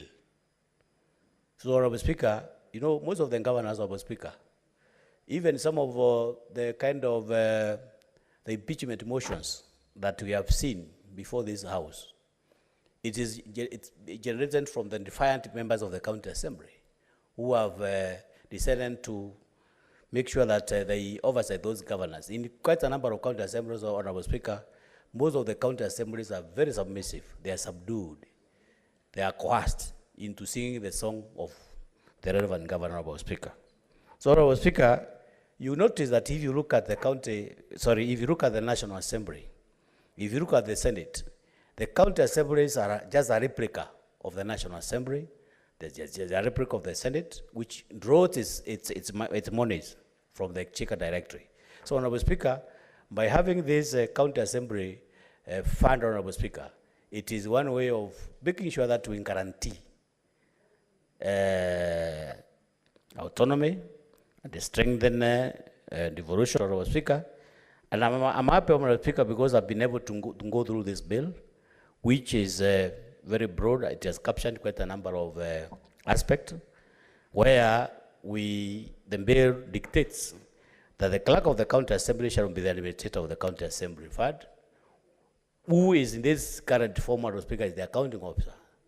So, Honorable Speaker, the administrator of our county assembly fund shall ensure that the earnings and accrues of the fund are retained in the fund and spent only for the purposes for which the fund is intended. So, Honorable Speaker, the bill has created, it has a lot of safeguards. There's a lot of protection. I think The whole exercise, Honorable Speaker, which is contained in this bill is to make sure that there is some serious element of accountability so that we don't have to have those county assemblies also go overboard, Honorable Speaker. So it's a very noble idea, Honorable Speaker, and I want to sincerely thank you because you are the sponsor of this motion, and I'm happy that county assemblies across the country, including Meru, where you come from, including Tharaka-Nithi, and all other county assemblies, Honorable Speaker, will write your name in history as the person who has really created some elements of autonomy and independence to make sure that that legislative arm of the county government is strengthened. So, Honorable Speaker, this is Senator Mwenda Gataya from Tharaka-Nithi who strongly supports this arrangement, Honorable Speaker. I thank you. Thank you, Senator Mwenda. Next is Senator Mwinyi Mohamed Faki. Asante Mheshimiwa Spika pia kwa kunipa fursa hii kuchangia msaada wa marekebisho wa sheria ya fedha mwaka 2023. Mheshimiwa Spika, kwanza mimi pia nijiunge na maseneta wenzangu kukupongeza kwa mswada huu kwa sababu umekuja kujaribu kuwapa uhuru mabaraza ya kaunti zetu ambayo yako kwenye minyororo ya magavana katika kaunti zote 47. Mheshimiwa Spika, wakati tunajadili mswada huu, nichukue fursa hii pia kutoa rambirambi zangu kwa mwenda zake Olo Waringo ambaye yeye ndiye alileta ule mswada wa kuidhibiti bunge, yani Parliamentary Service Commission kwa mara ya kwanza, na yeye ndiye alikuwa ni mwenyekiti wa kwanza wa tume ya bunge. Na hiyo ndio imeweza kuipa bunge ule uhuru ambayo hivi sasa sisi kama maseneta na wabunge wanaweza kufurahia kwa sababu ya kazi ambayo alifanya mwenda zake Olo Waringo. Mheshimiwa Spika, tukija katika mswada huu ni kuwa mswada unajaribu kutoa fursa ya mabunge ya county kuwa na mfuko wake kando, yani kuwa na hazina yake kivyake, ili hazina ile iwe inadhibitiwa na bunge la county. Mheshimiwa Spika, kwa sasa fedha za county assembly ama mabunge ya county zinapitia kwa mfuko wa executive ya county, yani unapitia kwa ile hazina kuu ya county ambapo mwenye kusema pale ni gavana, mwenye kusema pale ni waziri wa fedha wa county. Kwa hivyo mswada huu Mheshimiwa Spika utawapa fursa wabunge wa county assembly kuhakikisha kwamba wanafanya mambo yao kwa uhuru. Mheshimiwa Spika, mara nyingi wakitaka kusafiri ni lazima wasubiri pesa zitoke kwenye hazina kuu. Wakitaka kufanya miradi yao vile vile wanasubiri wapate pesa kutoka kwa hazina kuu. Na hiyo Mheshimiwa Spika inachangia pakubwa mara nyingi wao kufungia macho yale madhambi ambayo yanafanywa na executive katika kaunti hizi. Mheshimiwa Spika, tukiangalia kaunti nyingi, malalamiko ni kwamba mabunge yetu ya kaunti hayafanyi kazi yao kikamilifu. Na hii imesababishwa na ule uoga walionao kwamba iwapo wataweza kufanya kazi yao kikamilifu, basi magavana na wale wengine wengi watakuwa katika shida kubwa ya utekelezaji ya ile miradi ambayo inafanyika katika kaunti hizo. Mheshimiwa Spika, jambo la jingine nilikuwa nataka kugusia ni kwa sasa japokuwa kuna uwiano ambao unaendelea, yani mediation inaendelea kati ya bunge hili na bunge la kitaifa kwa masuala ya ugavi wa fedha. Mheshimiwa Spika, kaunti zetu kwa muda wa miezi 4 sasa hazijapata fedha, na tumeona magavana wengi wanapiga kelele, wanalia kwa sababu yale mapato ambao wanaokota katika kaunti zao Mheshimiwa Spika hayawezi kulipa mishahara, hayawezi kutekeleza huduma, hayawezi kununua madawa katika zahanati na hospitali katika kaunti zetu. Kwa Mheshimiwa Spika, ipo haja ya kuiambia serikali kwamba watumie kile kipengee cha sheria ambacho kinasema kwamba wanaweza kupeleka 50% ya zile pesa walipeleka mwaka jana. Kama mwaka jana walipeleka 380 billion 350 billion zilikuwa ni 385 lakini wakapeleka 355. Basi wapeleke at least bilioni 150 ili kaunti zetu, Mheshimiwa Spika, zisiweze kulemaa kwa ukosefu wa fedha za kufanya ile miradi ambayo imekusudiwa kufanyika. Mheshimiwa Spika, mwisho ni kuwa japokuwa tunajaribu kuzisaidia mabunge yetu ya kaunti ili yaweze kuwa na uhuru, Mheshimiwa Spika, mara nyingi uhuru unatokamana na wale wenyewe wabunge wa kaunti zetu, kwa sababu ikiwa watajiweka rahisi, ikiwa watakuwa saa zote wanafuata vile ambavyo gavana ama vile ambavyo mawaziri wanafanya katika kaunti zile, Mheshimiwa Spika, kazi ya oversight, kazi ya uangalizi itakuwa ni shida sana katika kaunti zetu. Mara nyingi Mheshimiwa Spika, unyonge uko kwa wale wabunge wa kaunti wenyewe, si kwamba sheria haiwalini. Mheshimiwa Spika, tukiangalia kazi kubwa wanaofanya kama kupitisha bajeti, hawawezi kulazimishwa kupitisha bajeti katika mabunge yao, Mheshimiwa Spika, lakini mara nyingi huwa wana utepetevu na ukosefu wa uhuru ambao inawafanya wao kuweza kukubali yale ambayo yanafanyika bila ya kutoa nafasi ya kuweza kuhakikisha kwamba wanaangalia maslahi ya umma, wanaangalia maslahi ya wananchi katika kaunti zao. Mheshimiwa Spika, naunga mkono mswada huu. Asante. Asante. Senator Boni Kalwale, Majority Whip. Thank you, Mr. Speaker. Mr. Speaker, sir, without looking like I'm repeating what my colleagues have said, you really deserve to be congratulated for this industry. And I will tell you why in the next 5 minutes. Mr. Speaker, there lived a man in this country, and today is lying dead, Peter Castro Oloaringo. I'm privileged to have been in Parliament with him, and I know the difference he made in our lives when Parliamentary Service Commission saw the light of the day. Mr. Speaker, because of this, I would like to use this opportunity to send my condolences to this fallen hero, and especially to the people of Siaya, whom he served so well. I was reading, Mr. Speaker, about his story and how he related to the people of Siaya. And I could see an Osotsi, a man who goes home and people flock into his compound just to ask for small little favors that make a whole difference in the lives of our people. I have always sat in my house, Mr. Speaker, and in my home. And when I give a woman 400 shillings, if I was to do that in Nairobi, people would think I'm crazy. But when I give this woman 400 shillings and she goes and buys uniform for her daughter, the daughter will march on and top at the national exam at Marinya Primary School, at Shikunga Primary School, at Shibuya Primary School, and all other primary schools, including Luhuna Primary School, Simuli Primary School, and it makes a big difference.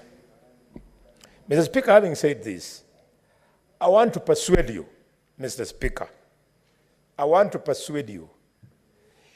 What you are curing is you want to make the counties independent. But in the structure of this proposal, Mr. Speaker, you are making them independent from the governor, and you have created a monster in this law called the administrator. They will now become slaves of the administrator, in this case, the clerk. The clerk, using this act, Mr. Speaker, if we don't improve it, will do what he likes. And our MCS will have to dance to his tune. Mr. Speaker, I beg you to read from the establishment of the Public Service Commission vis-a-vis the establishment of Parliamentary Service Commission. We borrowed one from the other. Similarly, when we established the County Public Service, or Mr. Speaker, we were informed by the Public Service Commission. So I want to propose that further, when we go to the committee, the third committee, the third reading, Mr. Speaker, I'll be proposing that we amend, Mr. Speaker, the following. We amend 109A in subclause 3, 4, 5, 6, 7, 8 for this reason. That everywhere you have put the word administrator, Mr. Speaker, I will be requesting you, and because this is your bill, you should agree, I'll be requesting you that the word administrator, we replace it with a County Assembly Administrative Board. In this County Assembly Administrative Board, Mr. Speaker, which replaces the administrator, then the Speaker of the County Assembly becomes the chairman. And the clerk is the CEO. And the vice chairman of that board to be one of the county assembly members. Then both the opposition in the county assembly and the majority in the county assembly will propose an equal number of people, the equivalent of our commissioners. Mr. Speaker, can you imagine the clerk controlling billions of shillings? How powerful it's going to be? And only the clerk as an individual then talks with the control of the budget, the two people, and they can actually withdraw anything up to including 1 billion shillings. And given that this is a fund, it means that the money going into this account will not go back to the National Treasury. And therefore, Mr. Speaker, there's a possibility that at one time you could get billions of shillings into an account to be controlled by only one man or one woman. I'm requesting this House that this is not a responsibility we can put in the hands of one person unless that person is Jesus Christ of Nazareth. Mr. Speaker, I say this knowing very well that your intention is to make MCS stronger, you make them independent, and you want to strengthen the oversight role. If this is the case, why then are you strengthening the clerk instead of strengthening the institution of the county assembly? Mr. Speaker, my final contribution to this very important law is as far as clause 109B is concerned, where I say that the fund shall be used for those reasons A, B, and C. I want to propose, Mr. Speaker, that we add D, where D will be that the fund will also underwrite development in counties. So if they are only doing administrative, where will the development that is required in county assemblies come from? Are you telling me that after we have formed this fund, Mr. Speaker, and now you want to build a new county assembly, as we do in Kakamega, or you want to do major renovations in the county assembly, you go back to the county executive? That would be the wrong way of doing law.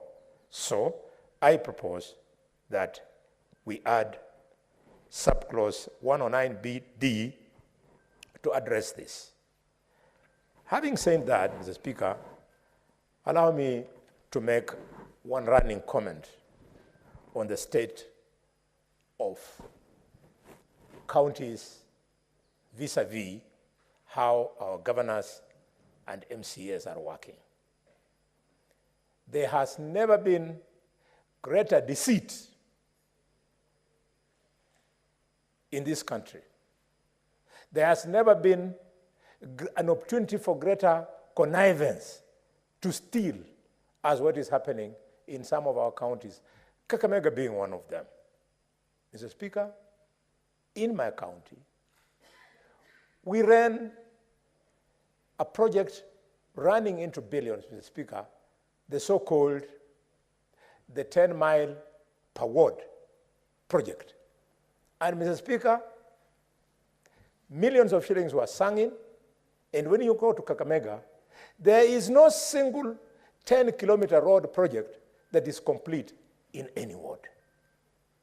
Mr. Speaker, our MCAs, especially in Kakamega, have been reduced to cheering squads. You go to a public function where you are sharing the platform with the governor, like in the case of Vihiga, where young Osoti has expressed interest in running for governor. Mr. Speaker, the MCAs will not even wait for Osoti, if it is in a funeral, to say, my name is Senator Osoti, and I have come to pay my condolences. They just start wailing and booing.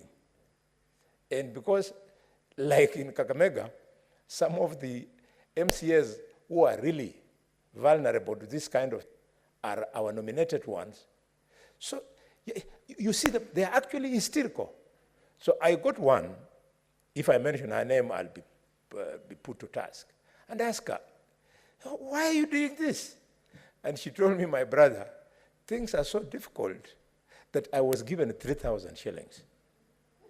So for 3,000 shillings, an elected, especially an elected leader, screams herself hoarse just to earn that 3,000 shillings. I will do this for Mama Imbosa in Kakamega. Mr. Speaker. You want to be informed by Senator Beatrice Ogora? Beatrice is always very informative. I welcome. Thank you, Honorable Speaker.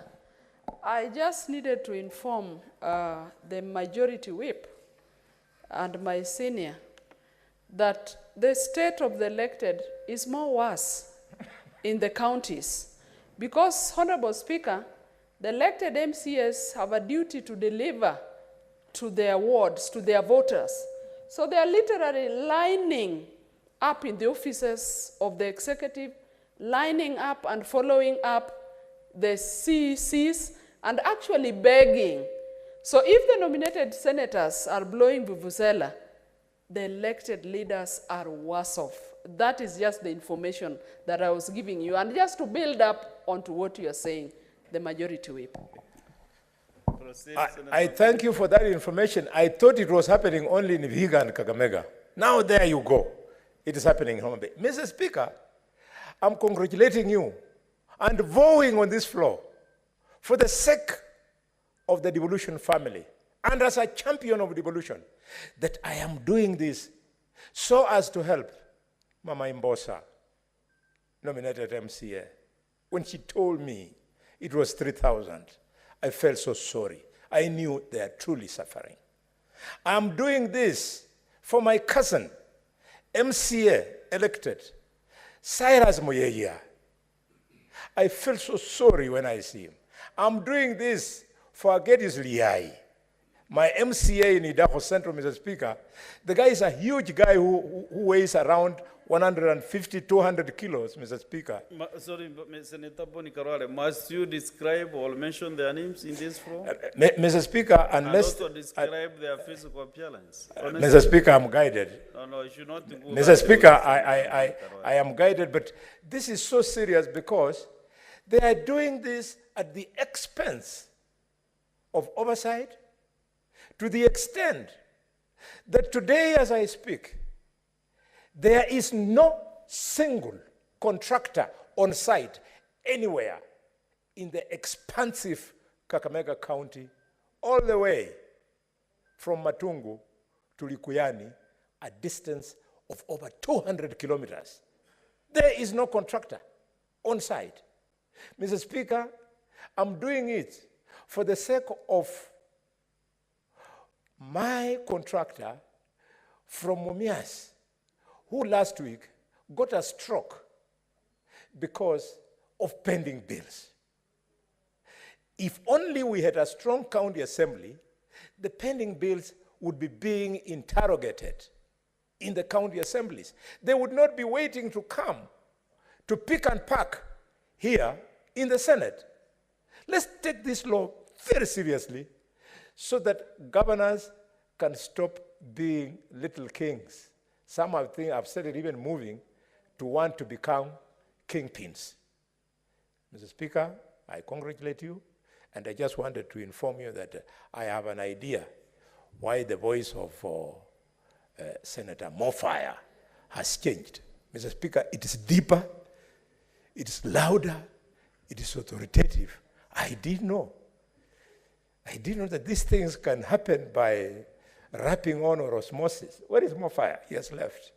And Mr. Speaker, by extension, the one of Thangwa has become thinner and frail. I'll talk to them, they tell me why these contracts. Thank you, Mr. Speaker. Senator Oburu Odinga. Yes, thank you, Mr. Speaker, for the opportunity. Mr. Speaker, sir, I would like first of all to take this opportunity to congratulate you for being very, very insightful and also being foresighted in bringing this bill. Mr. Speaker, I am a veteran in this parliament. I have been in this parliament for over 30 years. And Mr. Speaker, I can tell you that there is one time when this parliament was fully dependent on the OP. We had to, our budget was done through the office of the president, and we were fully dependent on them and the treasury. The oversight role that we were supposed to play, Mr. Speaker, was done through, sometimes we had to blackmail the treasury in order for them to release some money for us, to refuse to approve the budget, to do all sorts of, put all sorts of pressure on the executive. And yet we were supposed to be oversighting them, but they use that budget, they use that hold, because they hold the purse, those who hold the string of the purse call the shots. And they use that to make sure that the agenda goes through. And that time, Mr. Speaker, we were not supposed to even oversight the budget. The budget itself was banged on us, those huge documents, and we were not able to scrutinize them. Mr. Speaker,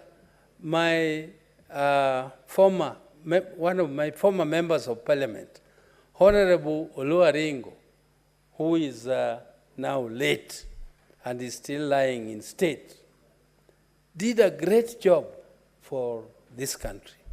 He did a great job. There were many others who supported him. We all supported him, but he did an insightful research. He did a lot of research and came out with proposals on the way forward.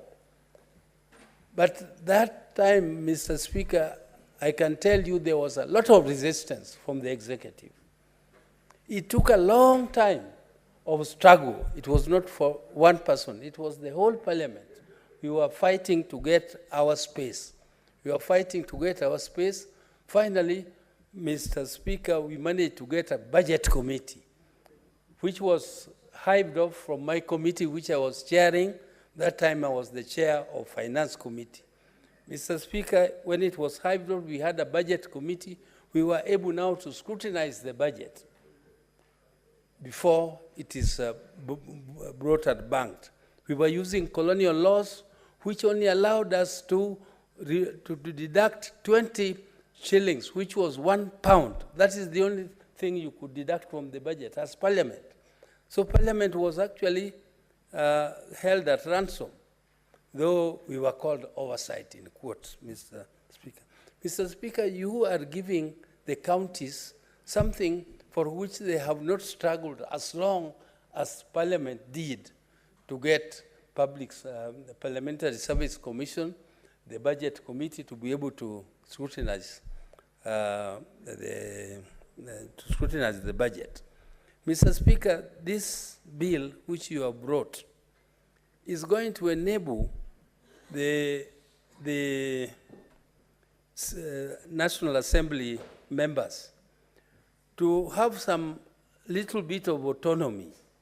Though, Mr. Speaker, that autonomy will not come until you also do something else.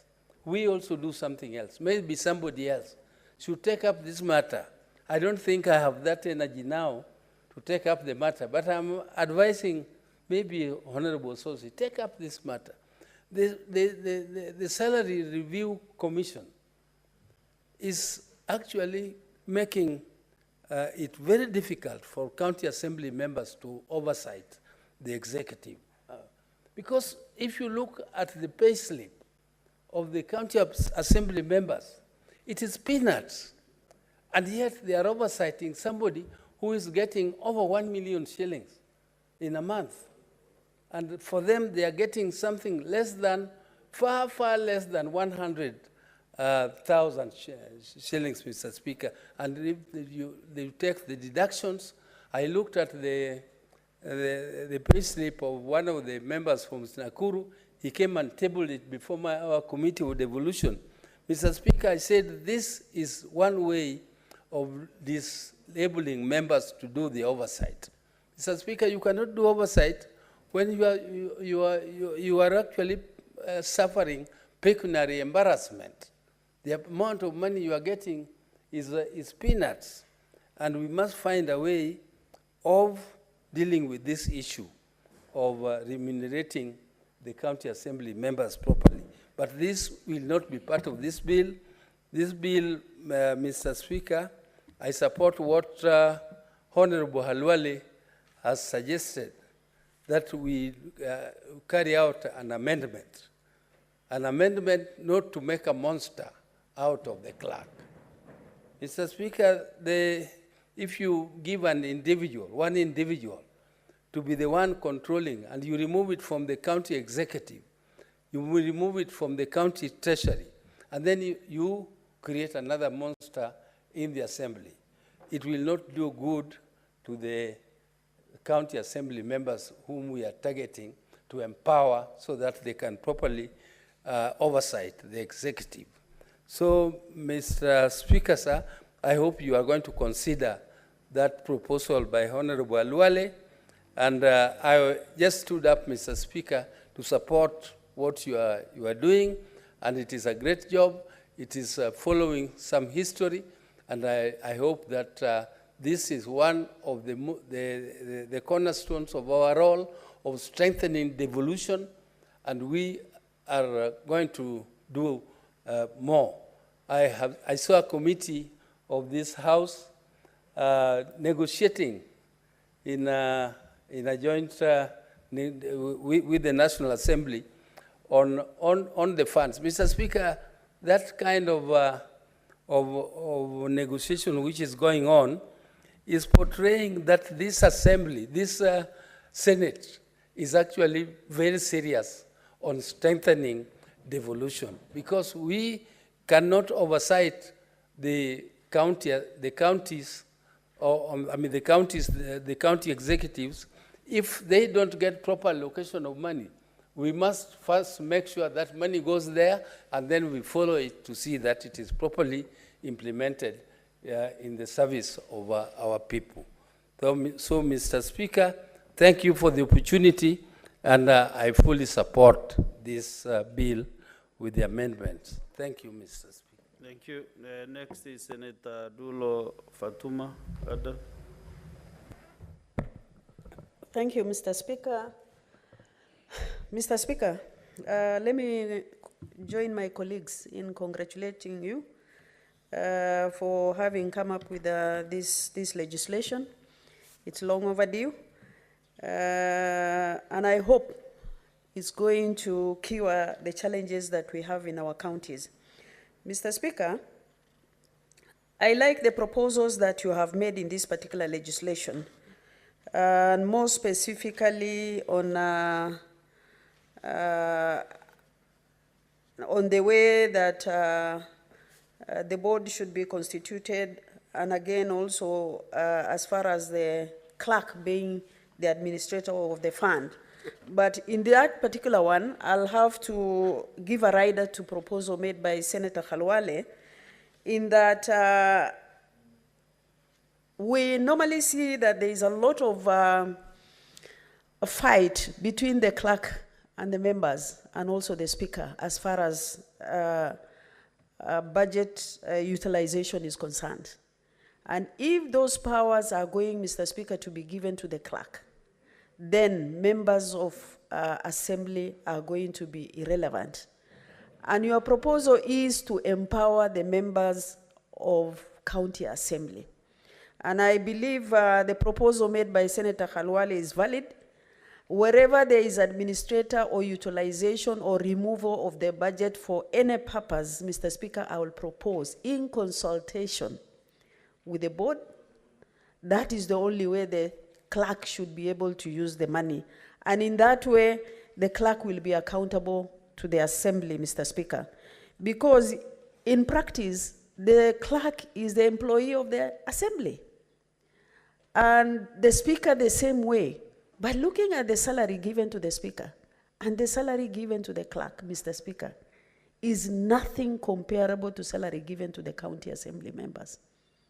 If I can give an example of my county, you can imagine a speaker earning 500,000 Kenya shillings, the clerk earning 400,000, and county assembly members earning 200 plus. These are employees of the county assembly members, and yet they're earning more than them. Mr. Speaker, I will propose also, as a house, we must do something about the salary of the county assembly, because you cannot oversight or employ somebody who is earning more than you. He will never respect you, Mr. Speaker. Mr. Speaker, chief officers, CECs, they are all earning more than the county assembly members. Mr. Speaker, that is ridiculous. We must do something about the salary of the county assembly members. Mr. Speaker, the other proposal that I wanted to make is where you actually indicated utilization of the budget for emergency purposes, Mr. Speaker. We have to be specific. What are those emergencies? Because if you don't do that, county governments are already misusing the budget allocated to them under emergency. And in this particular case, if we are not very careful, there could be duplication of the same fund for the same activities. So it has to be specific on what they should spend on as far as budget is allocation. Mr. Speaker, county assemblies are living in a very deplorable situation. Mr. Speaker, if I may speak of my county, Isiolo, last week, some county assembly members came out and condemned on certain payrolls, Mr. Speaker. Can you imagine the governor colluding with the speaker and the rest of the members to remove them from all the committees of the House, to suspend them for 6 months, one particular member, from the House? Mr. Speaker, it's ridiculous, it's unacceptable, and there is no way, Mr. Speaker, these members can be able to oversight if they are actually running after governors to give them support. Mr. Speaker, these guys are on the ground, and they are the ones who are actually facing the challenges on the ground, where members of public are turning to them for school fees, for medical, for many other things. And yet, they are beggars running after the governors whom they should actually oversight. Mr. Speaker, to some extent, the budget currently allocated to them, the governors and the speakers collude and actually steal the money from county assembly. And this particular bill will solve that problem if it is going to be assented to. Mr. Speaker, I will urge the county assembly members, really, if this is what you wanted, and I know my county assembly members, they have been crying for this. If this is really going to be a solution to your problem, and the problem of Kenyans, where they are actually, as Senator Khalwale says, in a public baraza, the best they can do is to say that the governor is doing the best, even when they are doing zero on the ground. Mr. Speaker, they have really embarrassed us. They have embarrassed members of public. When they are supposed to carry out their oversight, the best they can do is, oh, Senator is doing our work, while this is our work. Which work are they doing, apart from clapping for the Senate, for the governors, and begging them, and pressing them? Mr. Speaker, I pray, and actually urge county assembly members, if this is a solution to their problem today, and you have come with a solution which is something that is actually gracious in this country, Mr. Speaker, let it be. Let it solve the problem of embezzlement of funds in our counties. Like today in Public Accounts Committee, Mr. Speaker, and I think this matter should come to the House also. There's a trend that has been developed by the governors. They are refusing to appear before all the committees of the House. And I'm telling you, one after the other, they are taking the cue. Mr. Speaker, we are becoming irrelevant. They are disrespectful. I remember I was being told the day before yesterday that one governor, and I'll be specific to the governor of Isiolo, when he was told that your CECs are not gender balanced, he said, yes, they are not gender balanced. What is going to be done to me if I didn't actually balance the gender in my CEC? That is the extent where people are becoming, actually, they don't care about the law in this country. Mr. Speaker, this House must wake up. We must have a solution to the challenges we face in our counties.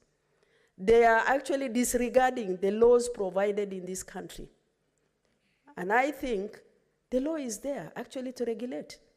But if somebody says, I don't care what the law says, I will do what I want, then I think, as I've said earlier on record, that this House is irrelevant as far as I'm concerned, and that is what the governors believe. I hope we are going to get a solution to this problem. I thank you, Mr. Speaker. Thank you. Next is Senator Beatrice Ogola. Honorable Speaker, I want to join my colleagues in thanking you for the wisdom in the bill that we are discussing today. And I want to state from the onset that this should have happened long time ago, Honorable Speaker. Honorable Speaker, the role of the Senate is very clear in the Constitution, that in Article 96 serves to protect the interest of the counties. Honorable Speaker, the mention of the governments, and that is county government, is not only limited to the executive arm of the government as stipulated in the Constitution. Honorable Speaker, in passing this bill, the Senate of the Republic of Kenya will have actually put devolution to work. Honorable Speaker, I happen to have served in a county government structure, and specifically as an executive. And so I join my colleague, Senator Mofaya, who served in their county assembly, in sharing the experience that county governments have over the running of funds. Honorable Speaker, the earlier speakers had mentioned that county governments, and in particular treasuries, line up at the Controller of Budgets offices every other month and at the National Treasury in pleading for approvals and for funds to be sent to the counties. Honorable Speaker, that is not just a saying.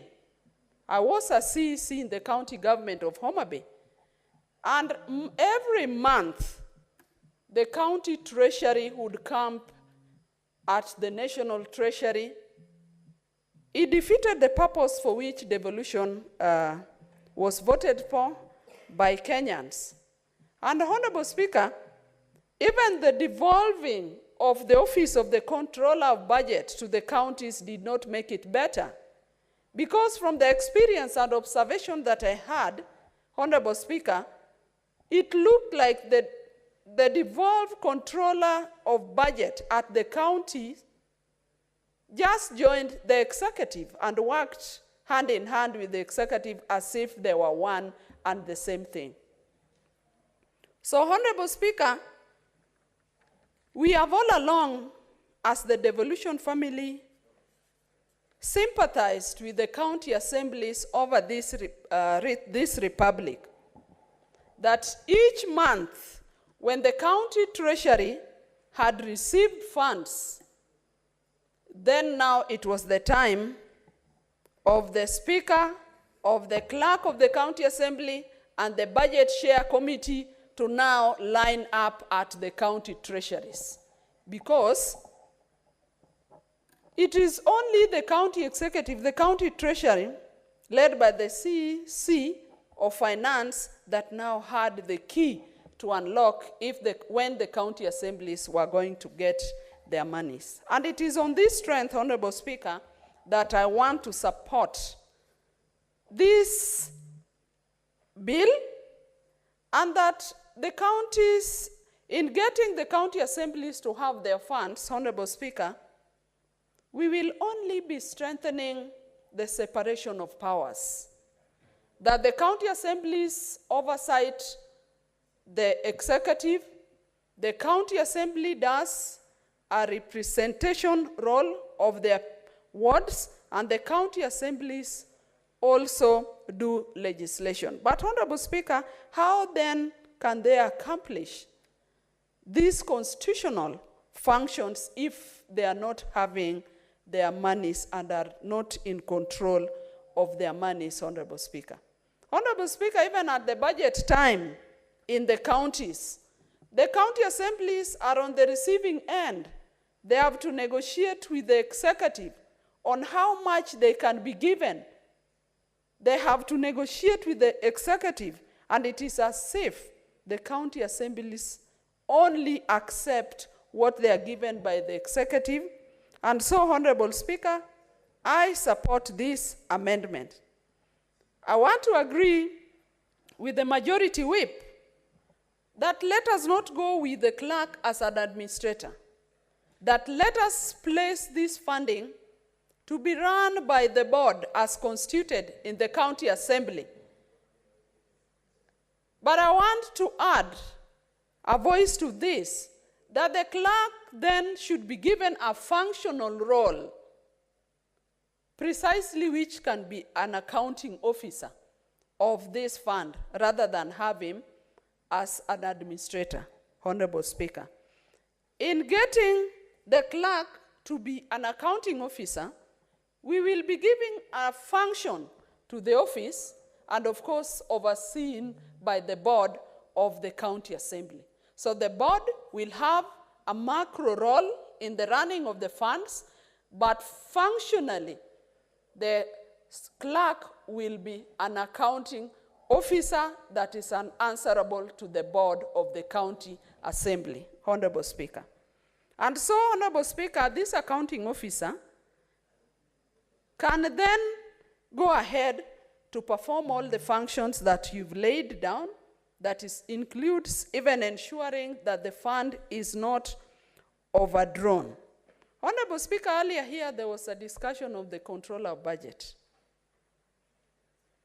The question I keep on asking myself, that I asked myself then when I was working at the county government, and I keep on asking myself today, even as a senator, is that why did the controller of budget devolve the office of the controller of some of his functions? And then the counties now have an officer called the county controller of budget. Why then do officers of the county still have to travel to Nairobi to get the same approvals? If the controller of budget officer at the county has approved, and he duly works on a day-to-day with the county treasuries and oversees the running of funds in the sectors of the county, why then do we still have the CEC finance or the chief officer of finance or the county accountant camping at the National Treasury or at the Office of Controller of Budget? Honorable Speaker, I support this bill. Some of the laudable clauses we have is that the county assembly, in having gotten those funds, will make financial reports to be submitted to the Commissioner of Revenue Allocation. And of course, you have stated that it should be copied to the Controller of Budget. I support this because these are good practices in good governance, that they will be making reports and they will be copying the Controller of Budget. This then means that the initial requests that the county assemblies made can be compared by these constitutional commissions to ensure that the guidelines are being followed. I also support that the clerk, who should then be an accounting officer, may authorize a staff to incur expenses, of course, following the guidelines as stated in the bill. Honorable Speaker, the county assemblies, as any other government, have structures. They have a finance officer, they have an accountant, county assembly accountant, and so it is well that the accounting officer may authorize some of those officers to incur expenses. Honorable Speaker, the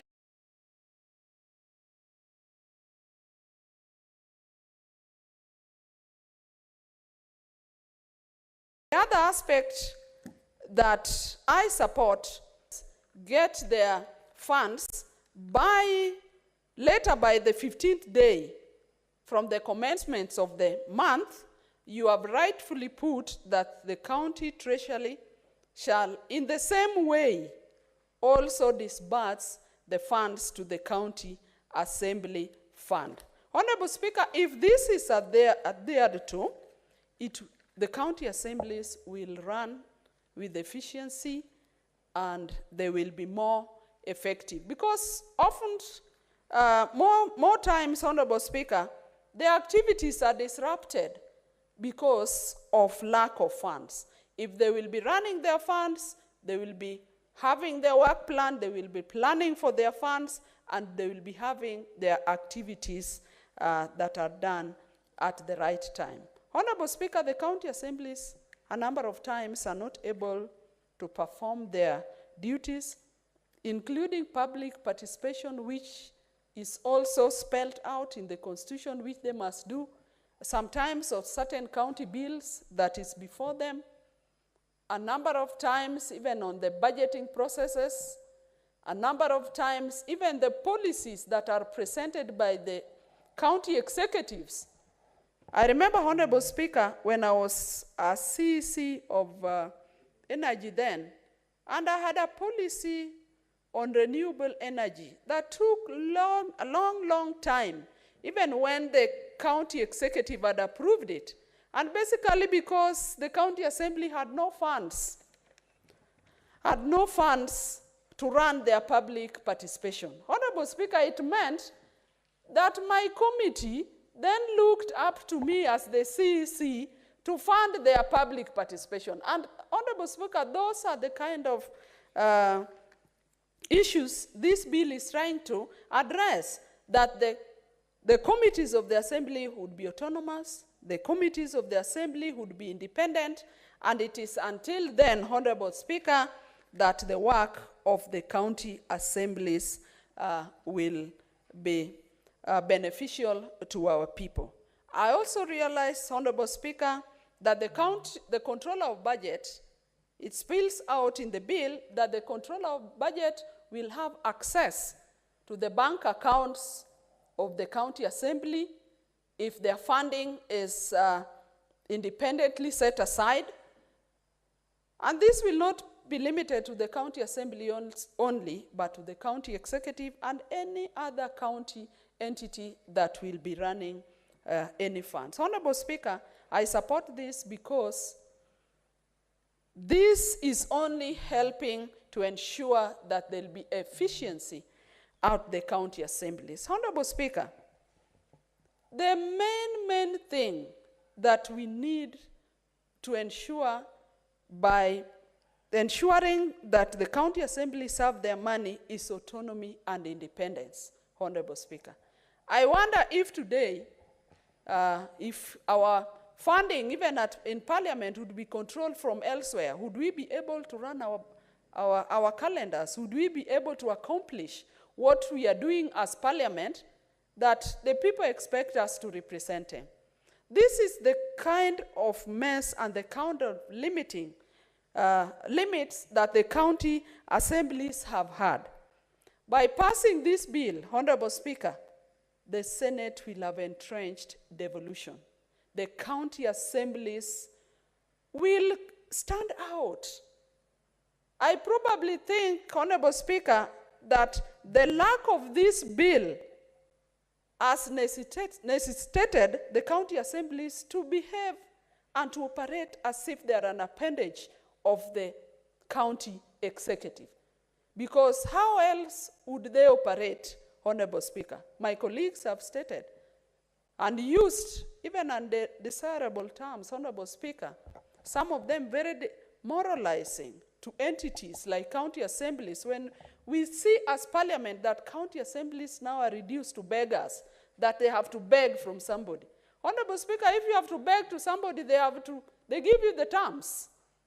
And so, let us pass this bill, Honorable Speaker, and let us ensure that county assemblies run as envisaged in the Constitution. Honorable Speaker, as I support, I also want to add my voice to the issue of salaries of the members of the county assemblies. Honorable Speaker, we all go and we appreciate, even elected senators here are always at their counties. But Honorable Speaker, let us bear with the situation of the MCAs, that they are closer to the people. They are always with the voters. So Honorable Speaker, if you give them the kind of salaries, and I want to state in this House, that was a push that was made by the Salaries and Remuneration Commission. Initially, at the onset of devolution, the salaries were at par. But you have a speaker who is elected by the members of county assembly that has no voting block other than the members of the county assembly in the county assembly hall, and you give them twice the salary of elected leaders who have to represent their people and have to be at the wards every other day. Honorable Speaker, that is not an acceptable situation. The members of the county assemblies relate with the voters every other day. Just as we do, Honorable Speaker, they solve all the problems from the social to economic and all kinds of problems that our people have in the wards. The Salaries and Remuneration Commission must reconsider what salaries and benefits that members of the county assemblies are entitled to. And Honorable Speaker, let us also think about the ward funds, that we have county assembly MCAs who are elected by the people, but have no funds at their disposal to serve our people. And so, Honorable Speaker, I applaud you. This should have been done like yesterday. I urge members of the Senate that this bill will entrench the role of the Senate as stated in Article 96 of the Constitution. And Honorable Speaker, as I sit down, I would like the governor of Isiolo to take note that the issue of gender balance is a constitutional provision. And it is not at his whims. He might be having powers to shout and chest thump as he does. But the issue of gender balance is an issue that is constitutional, that was spelled out by the great people of this republic. And he has no option but to adhere to it. And I call on the Senate let's oversight that governor and let's ensure that the people of Isiolo are served as per the Constitution. Honorable Speaker, I support. Okay, good. Senator Mugeni, Elik.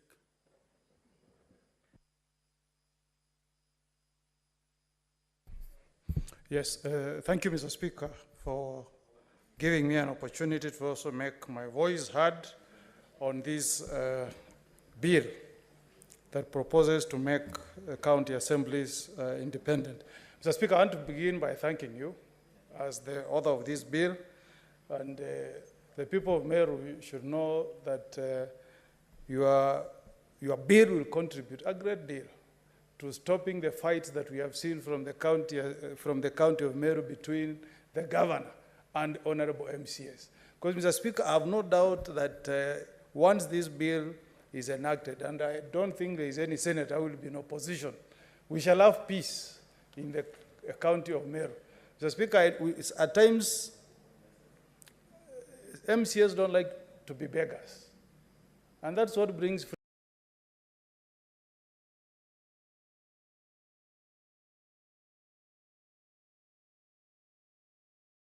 friction between members of county assemblies and the office of honorable governor. So we want to thank you. This bill will not just benefit the people of the county of Meru, but it will also benefit all the 47 counties of the Republic. We thank you, Mr. Speaker, and our contribution will be fully to support this bill. Mr. Speaker, we want to see our county assemblies getting the stature that is in other countries where we have devolved system of government. Mr. Speaker, last week, you saw the way the newspapers reported the election of Ulda Momanyi as a member of the state.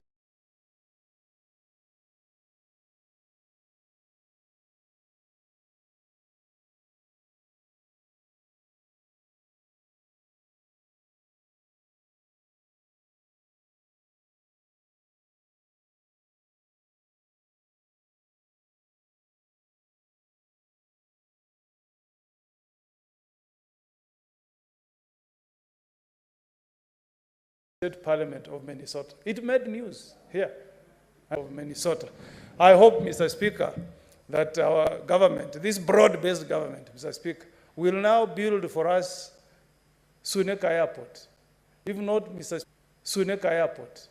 If not, Mr. Speaker, the people of Nyamira are ready and willing to donate land to the national government to build an airport for us. This lady will rise to become a senator and maybe the first female president of the United States of America, just like Obama did from our neighboring county of Siaya. Senator Galwale, this lady will rise to become a great person in the United States of America. So we congratulate her, Mr. Speaker, and I want to make a special appeal to other Kenyans who have migrated to other nations, those who are in Australia, those who are in the UK, those who are in Canada. They should borrow from the example of this young lady. Go into the political space, seek for elective offices, Mr. Speaker. The political space, seek for elective offices, Mr. Speaker, and they make our country proud. We are going to organize a big homecoming for our daughter, Mr. Speaker. The way Obama was received in Siaya, the people of Nyamira must also receive their daughter in the great county of Nyamira, Mr. Speaker. I invite the senators, when we bring her home, we will slaughter bulls, goats, chicken, matoke will be served in plenty.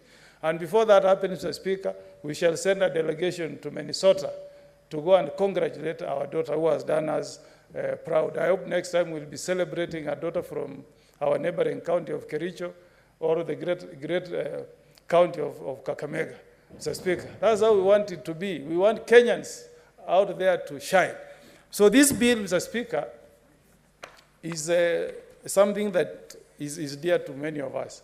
Mr. Speaker, 2 weeks ago, you saw the kind of chaos that we had in the county of Nyamira, Mr. Speaker, where the members of county assembly were trying, or they tried to impeach their speaker. That didn't work. And the house of an honorable MCA from Omagwamu Ward was set on fire, Mr. Speaker. It was set on fire. A guard, a watchman, guarding the premises of the County Assembly of Nyamira, was attacked, beaten, torched. The people who attacked him tossed him with paraffin, and he has been nursing injuries at the Nyamira Referral Hospital. Because of this idea of a governor who wants to have members of county assembly to be at his mercy, Mr. Speaker. That's not what devolution was meant to do, Mr. Speaker. Let's borrow the structure that we have. Mr. Speaker, our Parliamentary Service Commission is detached from the executive.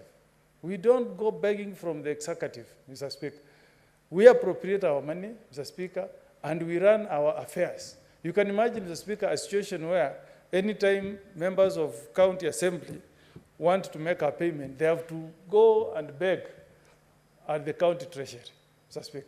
And if you are not in good books with your governor, you'll be on the queue for a long time before your bills are settled. And how do you get into the bad books of a governor? Try to oversight him.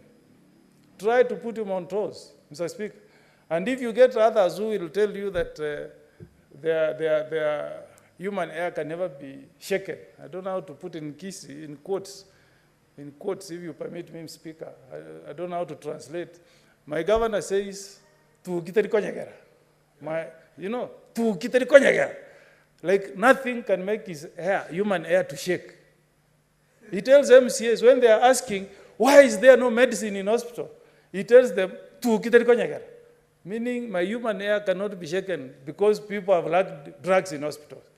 Mr. Speaker, people go to hospital, they want to just get services, treatment. Clinic officers are on strike. He tells them, my human hair will not shake in my head. Because he thinks he's controlling all the money that goes to Nyamira is meant to go to his own pocket, Mr. Speaker. So if this bill passes, Mr. Speaker, there will be that separation and financial independence of county assemblies so that they can properly oversight the office of governor, Mr. Speaker. The other day, and Senator Cheruiyot knows, our farmers in Nyamira and our neighboring counties of Kericho, I know in Meru you got good bonus. Mr. Speaker, I'm also a farmer. Me, I was paid per kilo, 20 shillings. 20 shillings, Honorable Galwal. Where do you get money to pay the guy who has been tilling your land for the whole year? There is fertilizer. You need to pay. From that money, you need to pay school fees. From that money, Mr. Speaker, our wazirs need to wear a nice suit, like the one you are wearing, Mr. Speaker. Others need a nice counter suit, like what Honorable Nyonka is wearing. That 20 shillings is nothing, Mr. Speaker. But my governor says his human hair will not be shaken because farmers are being paid 20 shillings. You can imagine, Mr. Speaker. So I hope this bill can get the support of our brothers from the National Assembly, Mr. Speaker. We fast track it, it gets enacted as soon as possible so that we lay a basis of true independence for our MCAs. Let them receive their money. Let them budget for it, Mr. Speaker. Let them use it to oversight our governors so that, Mr. Speaker, the money that we send to our counties can have meaning to the 7 basic rights of a human being. Let our people get water, Mr. Speaker. Let our people get medical attention. Let them go to hospitals and get drugs, Mr. Speaker. Let them have roads, Mr. Speaker. Let us have good markets for our people. Let us improve sanitary, Mr. Speaker. The 7 basic rights of a human being so that we can have happiness from the people we represent, Mr. Speaker. And I'm happy, Mr. Speaker, that there are good accountability measures that have been proposed in this bill through the Office of Controller of Budget. So we should not have fear that our MCAs will misuse this money. Clause 119 says that the controller of budget shall have viewer rights access to all bank accounts maintained by the county executive, the county assembly, and all other county government entities. So there is good mechanisms in ensuring that this money will be used for the intended purposes. Let us not allow these prevailing situations for now, where MCS are at the mercy of our governors. I'm happy, Mr. Speaker, that the administrator of this fund, there will be a fund equivalent to what we have as members of National Assembly and Senate, as that's the entity called Parliament, Mr. Speaker. So I fully support this bill, Mr. Speaker, and I also want to support the initiative that was put in place between His Excellency, the President, and the Prime Minister, former Prime Minister Raila Amolo Odinga. This afternoon, Mr. Speaker, I've seen a transmission of names for appointment to various independent constitutional offices, and I'm happy, Mr. Speaker, that at least I've seen names of people from Omogusi Nation, Mr. Speaker. I've seen the name of Dr. Onyego nominated to serve in IPOA, and that's what we want, Mr. Speaker. We want this government to serve all the 47, I don't know that we are 45, ethnic, 42, all the 42 ethnic communities, Mr. Speaker. I'm sure if Dr. Kalwal will go through the names, he will see somebody from the Luya Nation. I'm sure Cheruyot from Kericho will see somebody from Kericho, and I'm sure there could be a name from Meru, all the bigger Mount Kenya region, and others. And that's what we want, Mr. Speaker. Let us all feel that there is a sense of belonging to this government. And I'm appealing to His Excellency the President, now that we have promoted Honorable Professor Kindiki to be our Deputy President, and there are those 2 vacancies for CS, with the performance of Hulda Momanyi in the USA, Minnesota, Mr. Speaker, the county of Nyamira should also be considered, Mr. Speaker, for a position of CS, Mr. Speaker. As we speak now, imagine, I don't have a PS from the county of Nyamira, Mr. Speaker. I don't have a CS. Let us appreciate, Mr. Speaker, that the people of Nyamira have demonstrated that they have talent to serve, not just in Kenya, but they can even serve in America, Mr. Speaker. So we are appealing to the President, Mr. Speaker, not to forget the people of Nyamira, Mr. Speaker. We have even produced renowned runners, Mr. Speaker, from the county of Nyamira. So we are pleading with His Excellency to continue this spirit of having a broad-based government, so that when he's picking his next set of cabinet secretaries, he can also remember the great people of the county of Nyamira. With those remarks, Mr. Speaker, I support. Okay. Last but not the least, Senator Onyonka Richard.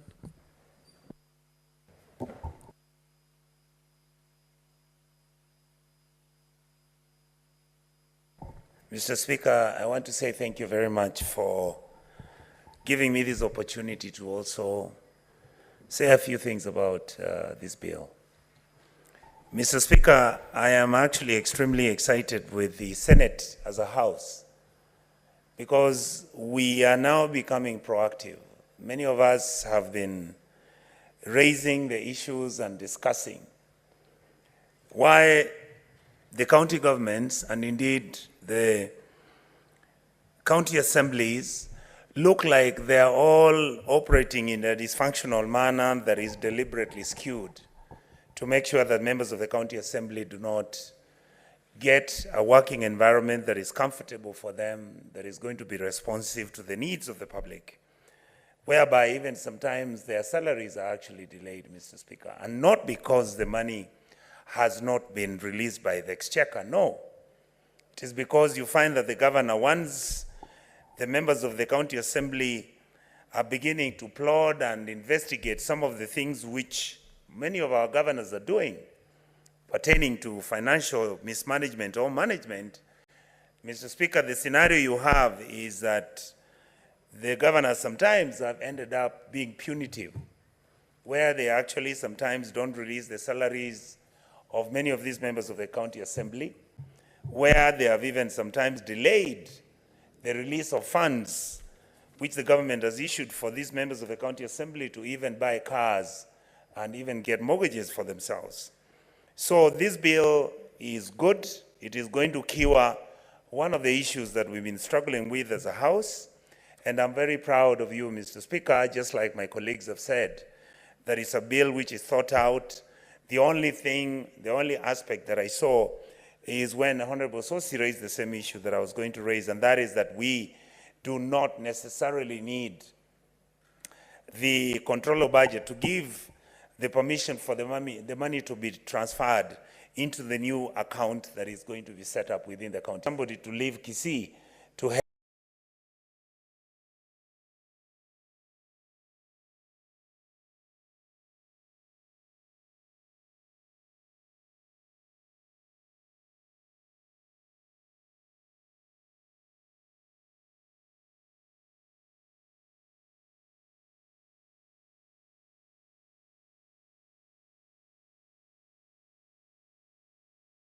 to Nairobi to come and partners believe that once you control the money, then it's very easy for you to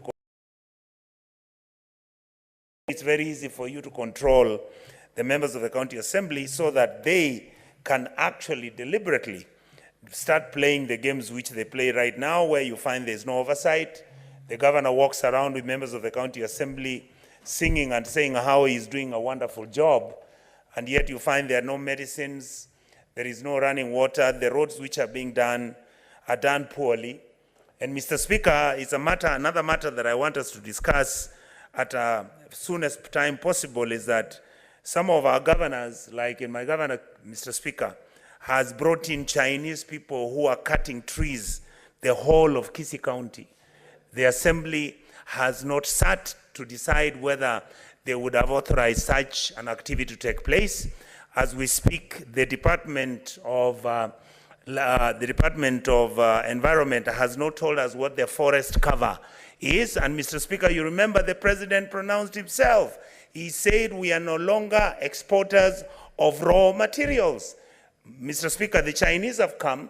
They are cutting the trees and putting them into boxes where, Honorable Boni, they cut the trees into small pieces, put them into something that looks like containers, and they take them to China so that they can put into some other process of value addition, and they are shipped to Europe and America as if it is African wood that has left the African continent. Soon, we will then start mitigating and discussing how Kisii County has become desertified, how the trees have been cut, and I can tell you, Mr. Speaker, the information I have is that these Chinese individuals who are doing this are from Molo. They ran down to Bomet County, they are in Kericho County, they are in Kisii County. I'm told they are moving to Homa Bay, they have gone to Trans Nzoia, and I'm told, Mr. Speaker, that they are going to be in Uasin Gishu.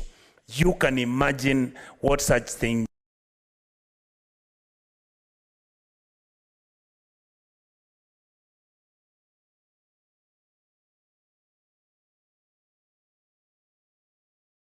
mean to our country. So, Mr. Speaker, I hope that this House will be engaged so that we can the responsibility of having ward funds which are directly going to be released to their wards, whereby the money again does not need the governor's interruption for the funds to be released, so long as the CIDP, Mr. Speaker, has passed and the money is in the consolidated fund electronically. The sub-county accounts, the sub-county procurement officer, the sub-county county government workers can then be now happy that at least funds are coming to the local level where these funds need to be. And I believe that this House has carried itself with the dignity it requires to the level where I believe that Kenyans are willing to give us the support to make sure, Mr. Speaker, that we keep changing the law effectively and we make sure that we close out the loopholes which, for example, have made the PFM Act nearly become obsolete. Remember, we rely on IFMIS as our financial platform. There are also challenges with that. We are having a shortfall of our exchequer releases from the Treasury. We need to sort out that issue because, Mr. Speaker, we should not have many of our county governments if the funds are not released from the treasury, can't we ask what are we supposed to do about it? With those few remarks, Mr. Speaker, I want to say thank you very much. I support this bill, and I think it will go a long way to cure what many of us have been asking is cured. Thank you, Mr. Speaker. At this juncture, I will call the mover to reply. There is no other senator interested to debate on this bill. The majority leader.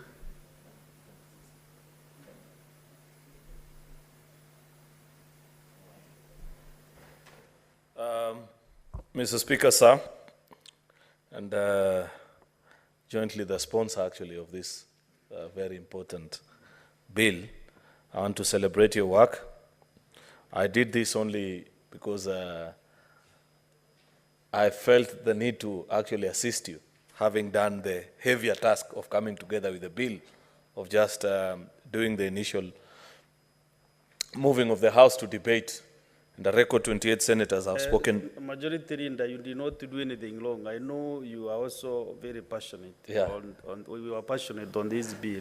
Thank you. And therefore, I can also decide to call you a co-sponsor if you talk to me nicely. Thank you. So that the bill can also bear your name. Mr. Speaker, in my moving notes, you're not here. I said that this is justice to the county assemblies because in 2016, at the Pride Inn Resort, I think it was a Pride Inn, if I'm not wrong, we had the inaugural legislative summit, which is a summit that brings together members of the county assembly and the Senate. Part of the takeaways from that summit, Senator Onyonka, is that we're going to do this for our county assemblies. It has taken us a freaking 8 years to do this for them. It's completely unfair. I really hope that we can conclude on this, preferably tomorrow. I didn't see any of the whips of the minority side, but I see Senator Alwale is here. I'm sure they have their own caucus of whips of the Senate. If they can rally numbers so that tomorrow afternoon we put this to a vote alongside other bills, Mr. Speaker, so that we can conclude on this, put together the amendments that are needed, Mr. Speaker, and before we break on recess, have the National Assembly begin considering this bill so that at least if there's any chance, Mr. Speaker, that our colleagues in the National Assembly can equally be pushed, and I will personally take the initiative to prioritize on this bill, Mr. Speaker, it will be extremely important so that at the very worst, this be the last financial year, Mr. Speaker, that members of our county assembly have to withstand this very embarrassing scenario that has been described here. This is not the devolution that the late Dr. Crispino Odhiambo Mbai envisioned for this country, Mr. Speaker. I'm sure when they sat down as a technical committee that worked on the chapter of devolution in our constitution, Mr. Speaker, they expected better. This is not what they expected of our county assemblies. I know there is a lot more even that they didn't expect on the executive side. While we fix the executive, Mr. Speaker, we must also aid our county assemblies to perform their duties without any hindrance, Mr. Speaker. And therefore, I want to thank you. I thank all the 28 senators that have spoken to this bill, Mr. Speaker, and believe that their contribution has not been in vain. When all is said and done, Mr. Speaker, we will all look back with pride and say, when we write our exit report of the 13th Parliament, as members of the 4th Senate, Mr. Speaker, we will proudly put this and say this is one of the hallmarks of our legislative work, Mr. Speaker. And I believe when we resume, I don't know why we haven't had any so far, our legislative conferences with our members of our county assembly, we will be proud of this job that we'll have done by then. I therefore thank you, Mr. Speaker, and thank all the colleagues that have spoken to this, and appreciate. With those very many remarks, Mr. Speaker, I beg to reply. Finally, Mr. Speaker, in accordance with Standing Order number 66.3, I beg to request that the putting of a question be deferred until a later date. I thank you, Mr. Speaker. Thank you, Majority Leader. So now we go to the next order. Clerk. Yes. The question will be, we are deferring the putting of the question on this bill, maybe possibly until tomorrow. Next order. Order number 11, the Environment Laws Amendment Bill, Senate Bills number 23 of 2024, second reading, resumption of debate. I am advised, I'm aware that the Senator for Garissa County, Senator Abdul Haji, and requested this bill to be deferred until the next sitting, or any other time that it is allocated time for debate. So we go to the next order. Order number 12, motion, report of the Mediation Committee on the Water Amendment Bill, National Assembly, Bills number 33 of 2023, resumption of debate. On this one, I can see there are no senator or senators interested to debate, so I will call the mover to reply if he is around. This is the report of the Mediation Committee on Water Amendment Bill. Yes, proceed and reply if you are leading. Majority Leader. Speaker, I am aware that at the time of going on recess, quite a good number of colleagues had spoken actually on this amendment and the various considerations that are being proposed, Mr. Speaker. It is my hope that that captures the gist. Many of actually colleagues who spoke to this bill, or to this report, Mr. Speaker, of the Mediation Committee were in support of the proposed amendments, Mr. Speaker. Therefore, I want to appreciate them too for the time that they took to speak on this particular report, Mr. Speaker. With those very many remarks, I beg to reply. Mr. Speaker, I would beg to request that in accordance with Standing Order number 66.3, the putting of a question be deferred until a later date. I thank you.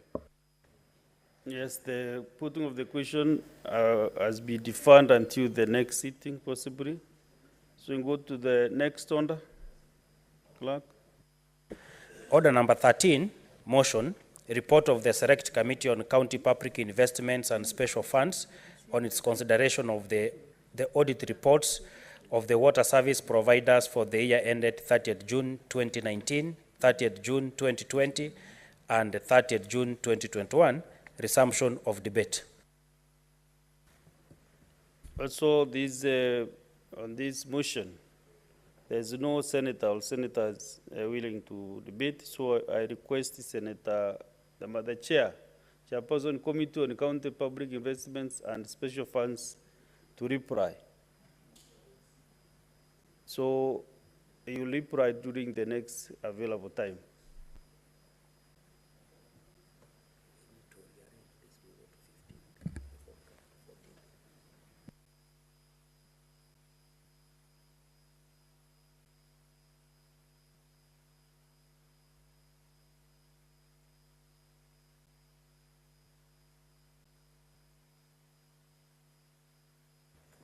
Therefore, honorable senators, using Standing Order 45.2, we defer order number 14, and then we go to the order number 15. Vice Chairperson. Order number 15, motion, report of the Mediation Committee on the National Rating Bill, National Assembly Bills, and number 55 of 2022. The Vice Chairperson, Mediation Committee, or any other member who has been assigned the responsibility. Senator Mbitri Zogora, proceed. Yes, thank you, Honorable Speaker. Honorable Speaker, I was a member of the Mediation Committee, and so thank you for giving me the opportunity to move the motion. This was a motion, a report of the Mediation Committee on the National Rating Bill, National Assembly's Bill number 55 of 2022, that the Senate adopts the report of the Mediation Committee on the National Rating Bill, National Assembly's Bill number 55 of 2022, laid on the table of the Senate on Wednesday, 30th October 2024, and further that pursuant to Article 113(2) of the Constitution and the Standing Order 167(3) of the Senate approves the mediated version of the bill.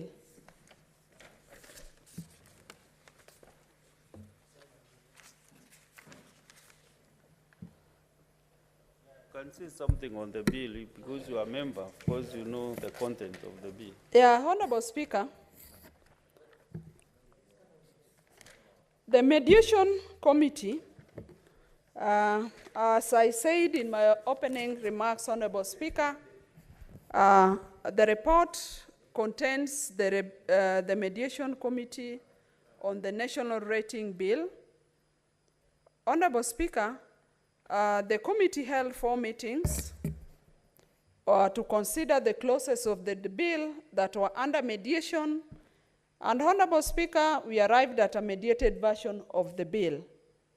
As I move this motion, I want to also applaud the objectivity that was observed in our meetings to the office of the Speaker, the Speakers and clerks of both houses of Parliament for the logistical and technical support that was accorded in the execution of its mandate. I want to express my appreciation to members of the committee as constituted by the 2 speakers, the Speaker of the National Assembly and the Honorable Speaker, their sacrifice, the endurance, the commitment to the assignment that we had, which enabled the committee, Honorable Speaker, to complete this task within the stipulated time. Honorable Speaker, the mandate of the committee is stated, we derived the mandate from the provisions of the article, as I've stated. We had, as I said, 4 committee meetings to deliberate on the National Rating Bill. And during the first meeting, as is procedural, Honorable Speaker, the committee elected the Honorable Josh Nyamache Nyamoko, HSC MP, as the chair, and then we also elected Senator John Methu Mihia, the current chair of the Lands Committee, to be the vice chairperson, respectively pursuant to Standing Order 166-4 of the Senate Standing Orders and Standing Orders 149 of the National Assembly Standing Orders. Honorable Speaker, I present to the House the clauses that were under mediation. The following clauses of the National Rating Bill, National Assembly Bill 55 of 2022, were considered by the Mediation Committee. The Senate Amendment Clause 2. Honorable Speaker, the term occupier as inserted means in relation to rateable property, a person who is in physical possession of premises or a person who has control over the premises. Honorable Speaker, to give a short background of this bill is that the issue of valuation has been a challenging area, especially in the county governments, Honorable Speaker, that there have been inconsistencies in counties over how rating is done when valuation for property or valuation for land is done across the counties. That you'd have a property valuated differently, but generally over just the same sphere in another country. For example, a piece of land would be valued at thousands of shillings, while in another country there's a different figure, and yet environmentally there is no difference. And so we had areas that, of course, after the bill went in the Senate, the National Assembly was not in line with us. So on clause 2 and over, the definition of occupier The Mediation Committee considered the definition, and after deliberation, Honorable Speaker, we resolved not to adopt the proposal that was from the Senate. Honorable Speaker, you know mediation is a give and take. The basis of this was that the clause of the bill already clarified the definition of a rateable honor, Honorable Speaker, making it unnecessary, after our discussion, to provide additional clarification within the definition of an occupier. So, Honorable Speaker, the other contested issue was the valuation role, but this, after deliberation, Honorable Speaker, we adopted the proposal as was submitted by the Senate. On this same clause, the National Assembly was not consistent with the Senate on the definition of the chief government valuer. But after deliberation, Honorable Speaker, what the Senate had proposed took precedent. Because, Honorable Speaker, we felt that in valuation, and in order to have a harmony across the counties, we needed to create an office that is professionally backed up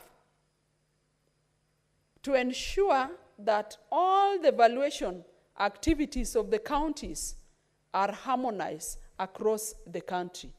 And that is why we had proposed as a Senate committee that we have the chief government valuer. Finally, the Mediation Committee agreed with that. The second clause that we considered was clause 12.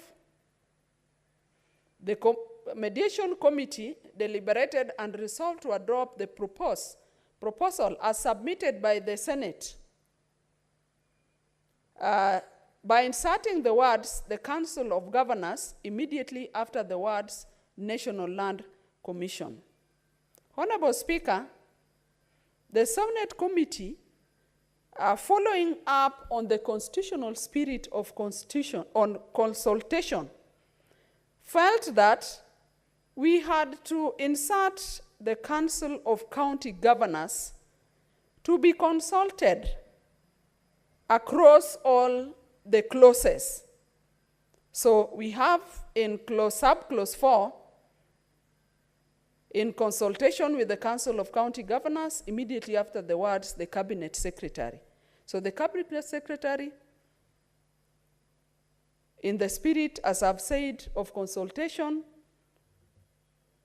must consult with the Council of County Governors in valuation, in making decisions of valuation, whether in setting guidelines or regulations, Honorable Speaker, because it is until then that the interest of the counties would be taken in.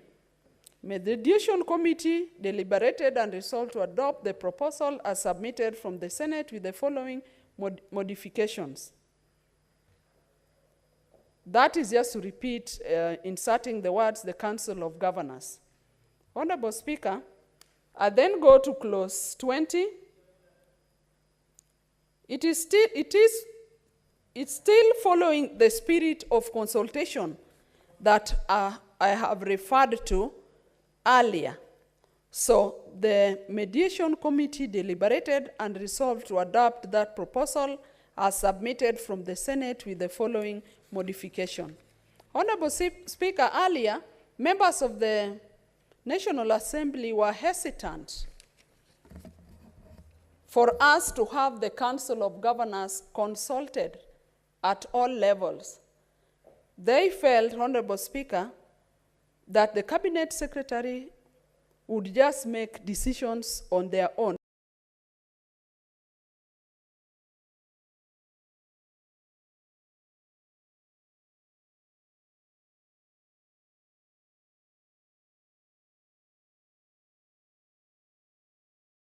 But we felt, as the Senate committee, But we felt that the umbrella body of the Council of Governors would be a rallying point for consultation with our county government. So on that, the committee considered the proposal from the Senate to remove the requirement for the Cabinet Secretary of Lands to review claims for contribution in lieu of rates and resolved not to adopt it.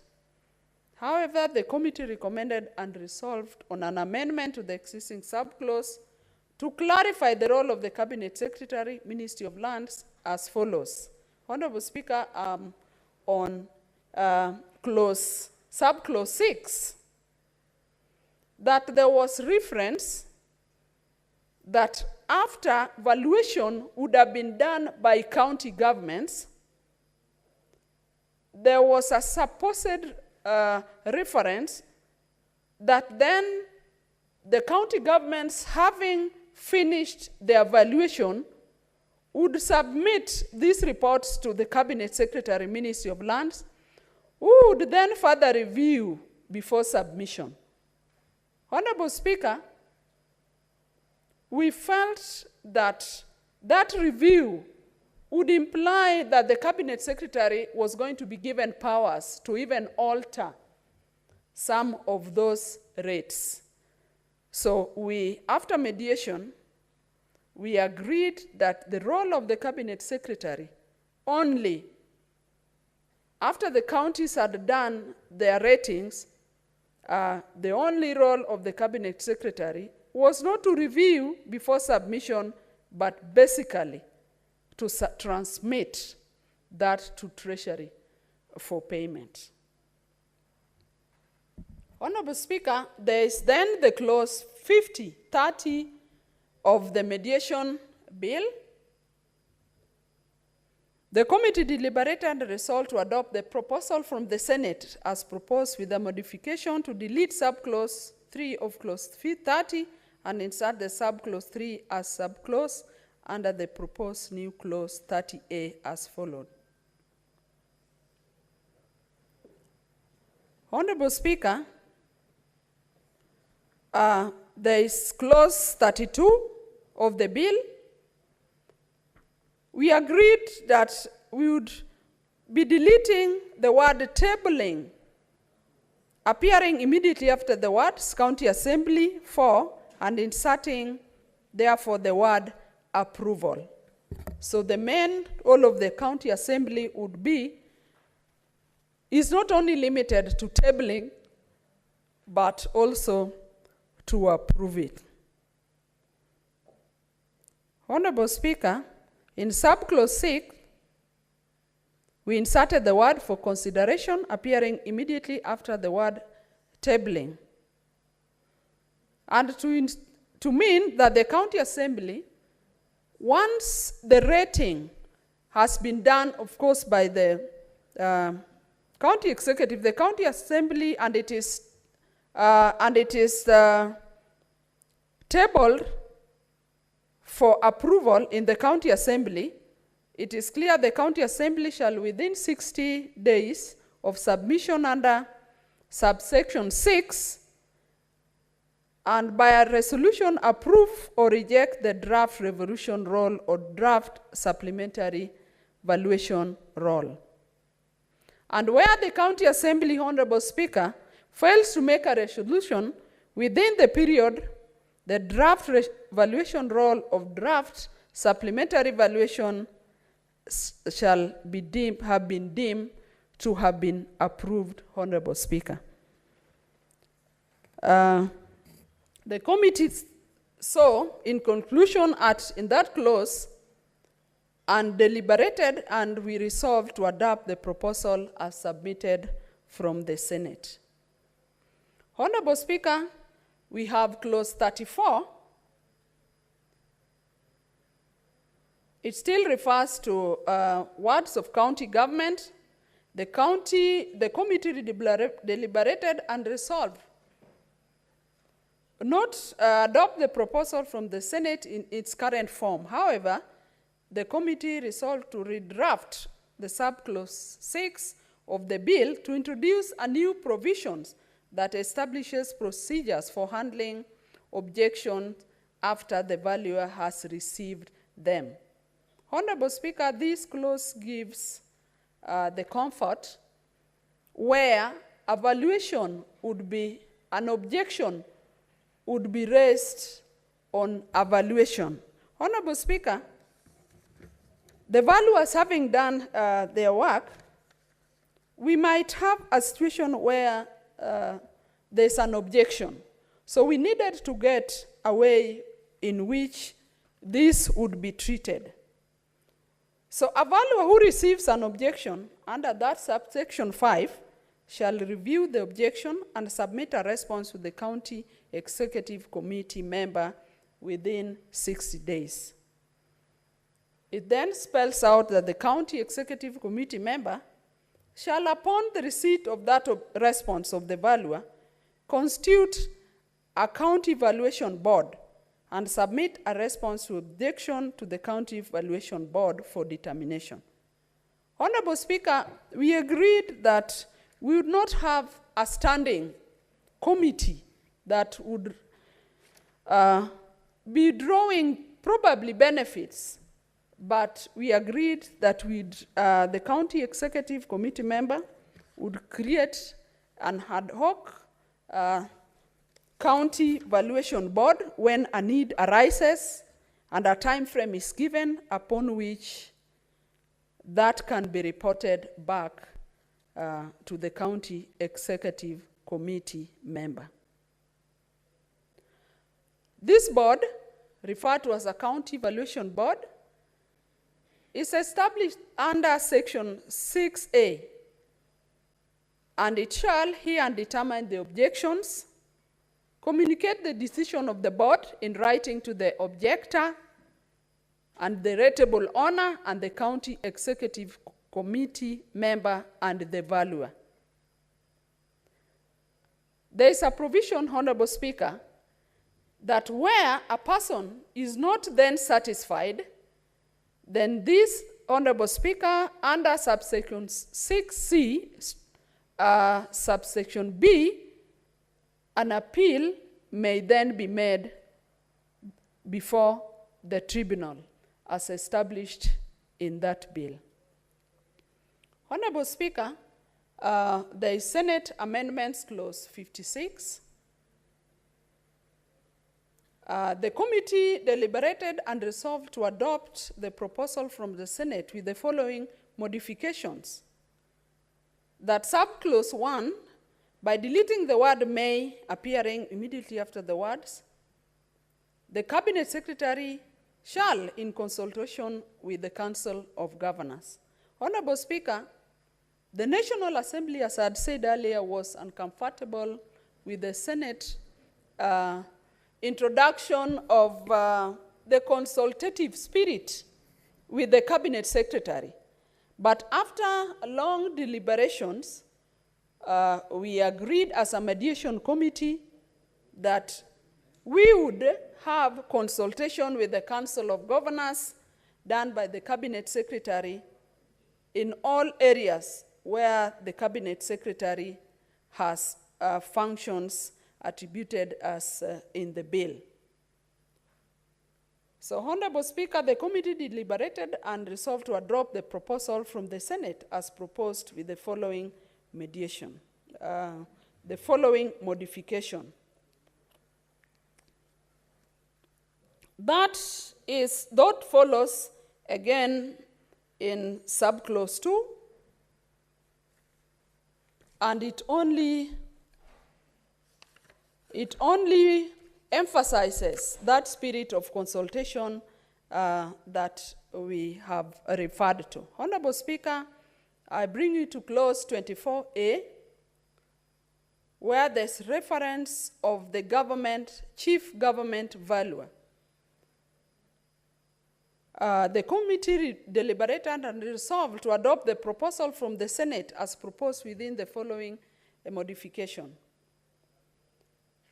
The reference is made of a chief government valuer, that there shall be a chief government valuer who shall be the principal advisor to the national government and county governments on all matters relating to valuation. Honorable Speaker, as I had stated earlier, we needed to have harmony in the way valuation is done and in the way rates are applied, that the chief government valuer does not only serve the national government, but it is an office that is alike what we call the National Land Commission that was created to serve both two levels of government.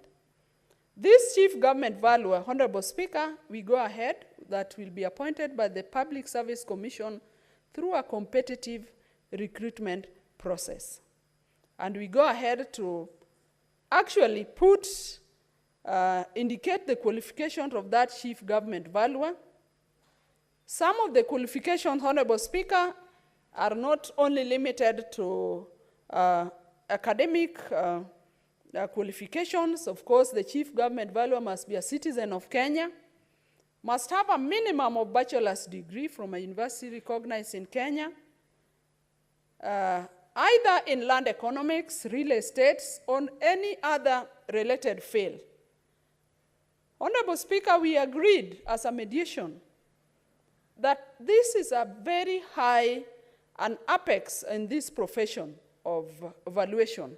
And so, Honorable Speaker, we indicated not only the years of experience, Honorable Speaker, but these years of experience, I want to convince my colleagues that they come about because of the years spent in the hierarchical growth in this profession.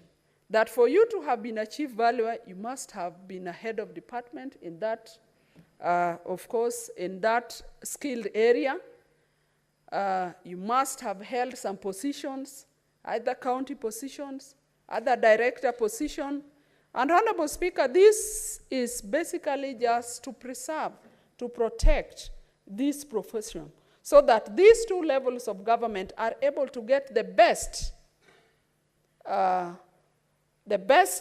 Kenyan that will be able to give direction on areas of valuation and areas of rating, so that there'll be harmony across the 47 county governments with the one national government, and so Kenyans will be able to get the right services from this top officer that will be serving both levels of government.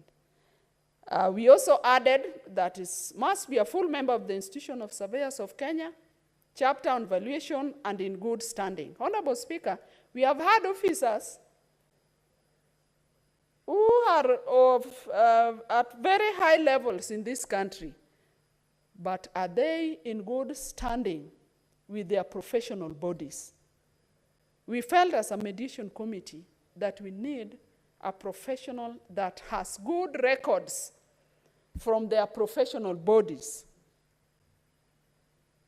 And lastly, Honorable Speaker, we needed the chief government valuer to be an officer who meets the requirements of Chapter 6 of the Constitution. Honorable Speaker, this is a constitutional requirement. And if you're going to oversee valuation, if you're going to oversee rating all over this republic, county governments are going to look up to you for guidelines. Of course, Honorable Speaker, guidelines that the chief government valuer will not have made himself, but will have made in consultation with the county governments and all the professional bodies. This officer, Honorable Speaker, must meet the requirements of Chapter 6 of the Constitution.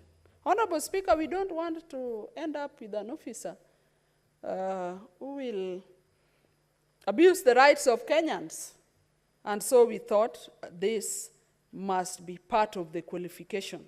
And so in Chapter 24A, they established the office of the chief government valuer, who, as I have said, Honorable Speaker, will be recruited competitively by the Public Service Commission through, as I say, a competitive process. He will be the principal advisor on issues of valuation, on issues of rating. Honorable Speaker, I've indicated in this House that I happen to have worked in the county government of Homa Bay, and my first posting was as a county executive committee member in charge of lands, housing, fiscal planning, and urban development. I dealt with the complex issues initially of the houses that were transferred from the different local authorities. Specifically in Homa Bay, that was housing from the Southern Nyanza, of course now in Homa Bay, the then Homa Bay County Council. Honorable Speaker, we had houses as big as 3-bedroomed houses, 2-bedroomed houses on their own plots. But Honorable Speaker, it was a pity some of those houses were being charged 1,000 shillings. So then how are the counties going to raise revenue to sustain even the servicing of these houses?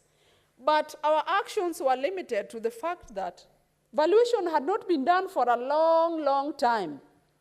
And so you could not even review those charges without a valuation that was done. We had houses for the national government and houses for the county government, and that is uniform in all the other county municipalities.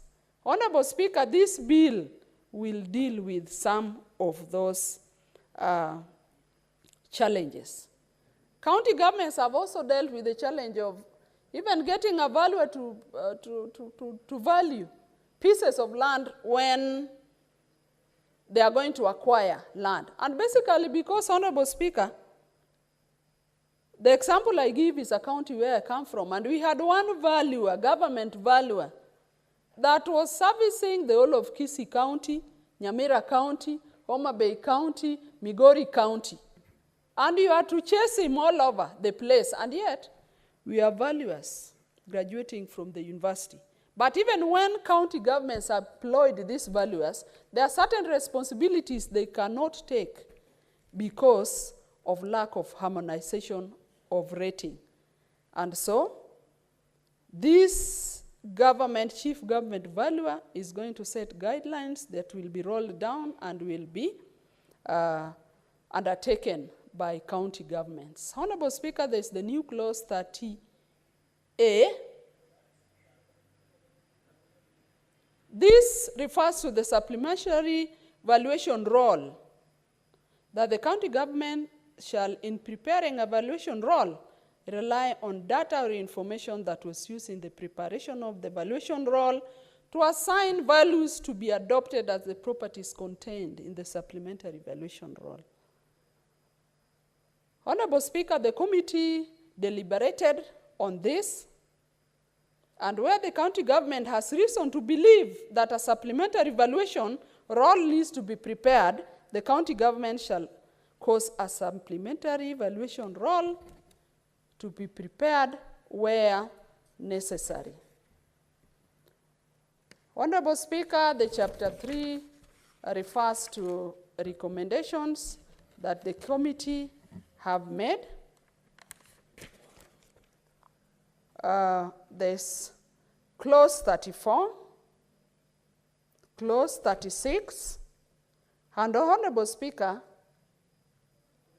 as I move this motion and request the majority whip to second it, I want to say that the mediation committee was seamless. We listened to each of the committee members.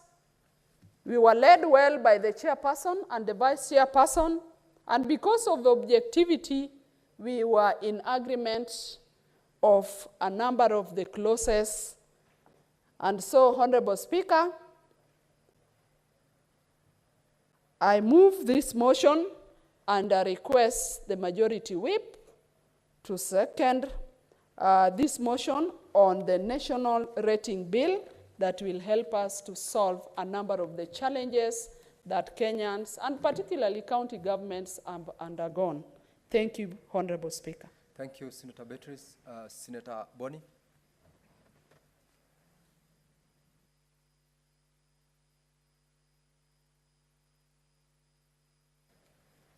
give Senator Boni the microphone.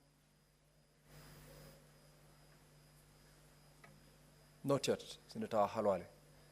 Clerk, move to the dispatch.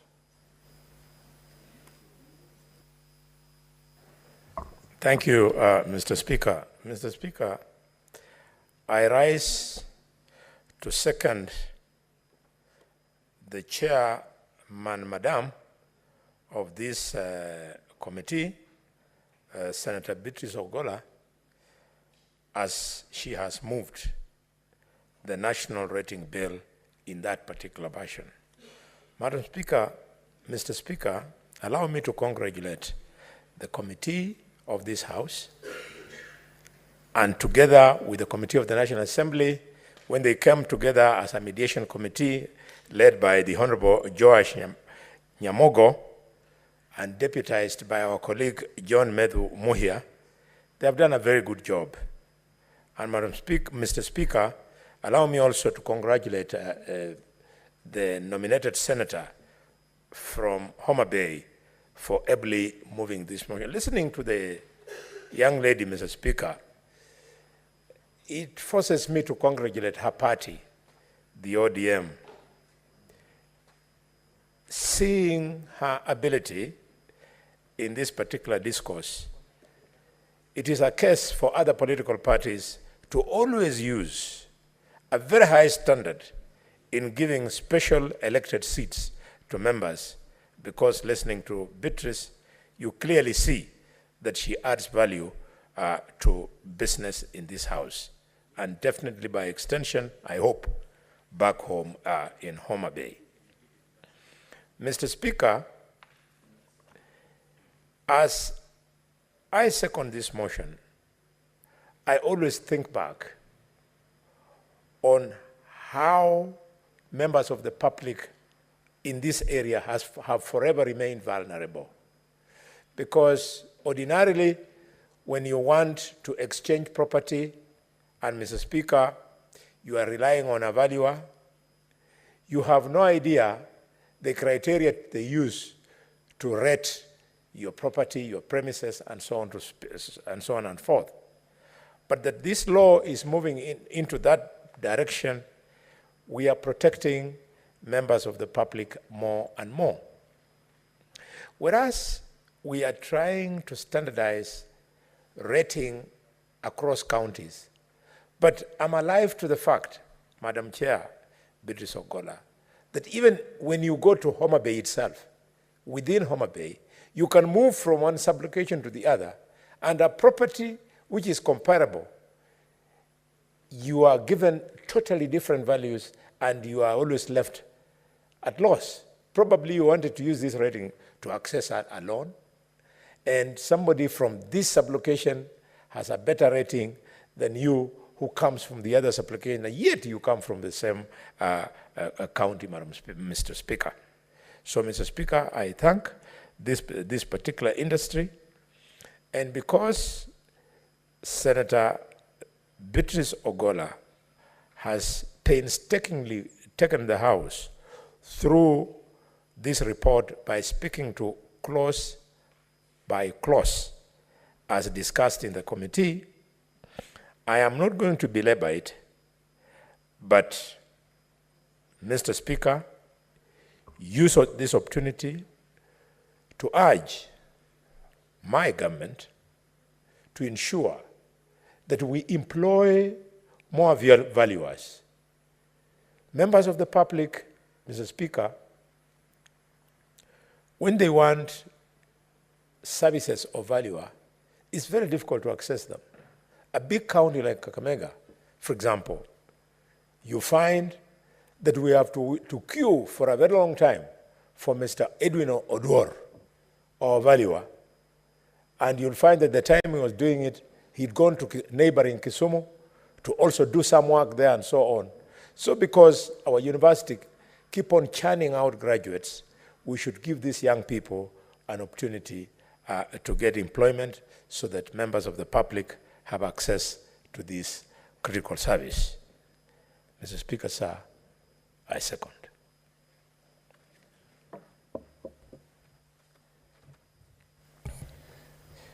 Now, Honorable Senators, I propose the question that the Senate adopts the report of the Mediation Committee on the National Rating Bill, National Assembly Bills number 55 of 2022, laid on the table of the Senate on Wednesday, 30th October 2024, and further that pursuant to Article 133, Sub-Article 2 of the Constitution and Standing Order 167.3 of the Senate, approves the mediated version of the bill. Now, honorable members, I will, for those who are interested in contributing to this particular motion, allow your contributions, and I will start with the Senator for Nandi, Senator Samson Cherargei.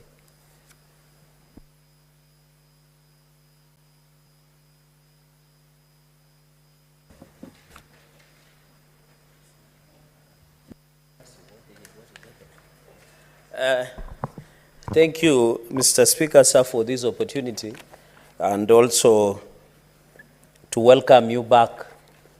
I'm aware you were on official parliamentary tour of looking into elections of US. I want to take this opportunity to thank and congratulate the people of United States of America, Mr. Speaker, and specifically to applaud the election of the 45th and 47th President of the United States of America, Donald Trump, and wish him well as he serves, and I hope he will give policies that will be of help to Kenya and across the world, specifically our Haiti mission that we are having to assist the Haiti and the agreement that we have had, and many other that President William Ruto went to the United States to engage. I hope that engagement between the U.S. government and the Kenyan government will continue to benefit, Mr. Speaker.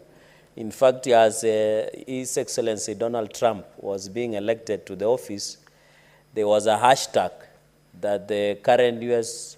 envoy, Megan Whitman, should leave the country.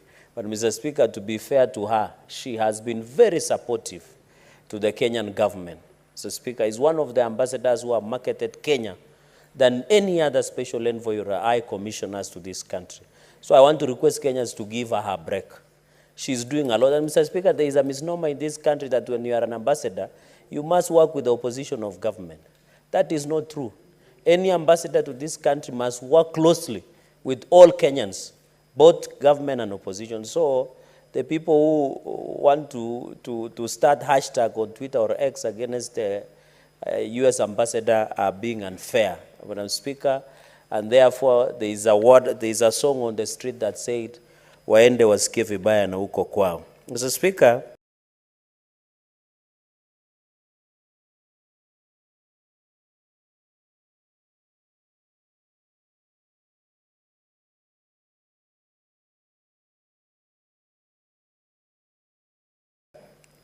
I know to Senator Beatrice because she's the one, but at least she gave a try. And we are proud of women.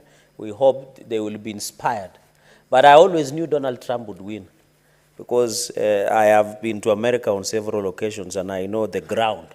Skiza ground. Mr. Speaker, in quick succession, because I'll take 2 minutes, is to support, congratulate Senator Beatrice Ogola for ably moving this mediated version of National Rating Bill. Mr. Speaker, I'm privileged to serve in county public accounts.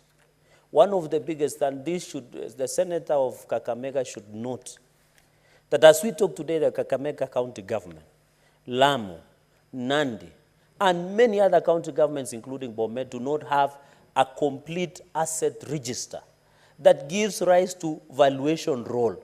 The definition of valuation roll, Mr. Speaker, sir, is for the local taxation to value property, where you are using rating to value those property to allow you to, Mr. Speaker, the reason many counties don't meet the targets of own source revenue is because they don't have a complete asset register, they don't have valuation roll because they don't have an asset complete register to allow the valuation to be done on those properties and allow the county governments to levy either local taxation or charges or fees, Mr. Speaker. And therefore, I would also request this committee that they should also recommend that the Transitional Authority by Kinuthia Omwangi in 2013 and the Intergovernmental Relations Technical Committee should fast-track the transfer of assets and liabilities to county governments to allow them to have complete asset register and therefore, Mr. Speaker, to give them a rising to valuation role, Mr. Speaker. And therefore, it has been a challenge.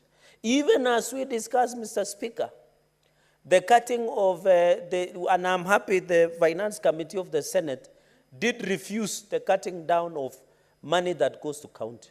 Because as a Senate, we have proposed through division of revenue, and we did pass it overwhelmingly to 402 billion. The amended division of revenue that came back from national, they wanted to slash it to 380 billion, way below 385 billion that we suggested last year. The only hope, and that is why in fiscal discipline and responsibility in counties, we have already encouraged them to do on-source revenue. The only way to ensure counties maximize on on-source revenue is passing this national rating bill, the mediated version, get them to have, through the intergovernmental technical relations, Mr. Speaker, get them valuation role so that they can rate their property and valuate their property to be able to rise up to the revenue, Mr. Speaker. Mr. Speaker, and also the Intergovernmental Technical Committee should also come on board. Mr. Speaker, when you go to most of the county hospitals, and I want to pass my deepest condolences to Longisa, to the parents who lost that child. It is heartbreaking. I would have expected my friend, the governor of Bomet, your governor, to have taken decisive action. Mr. Speaker,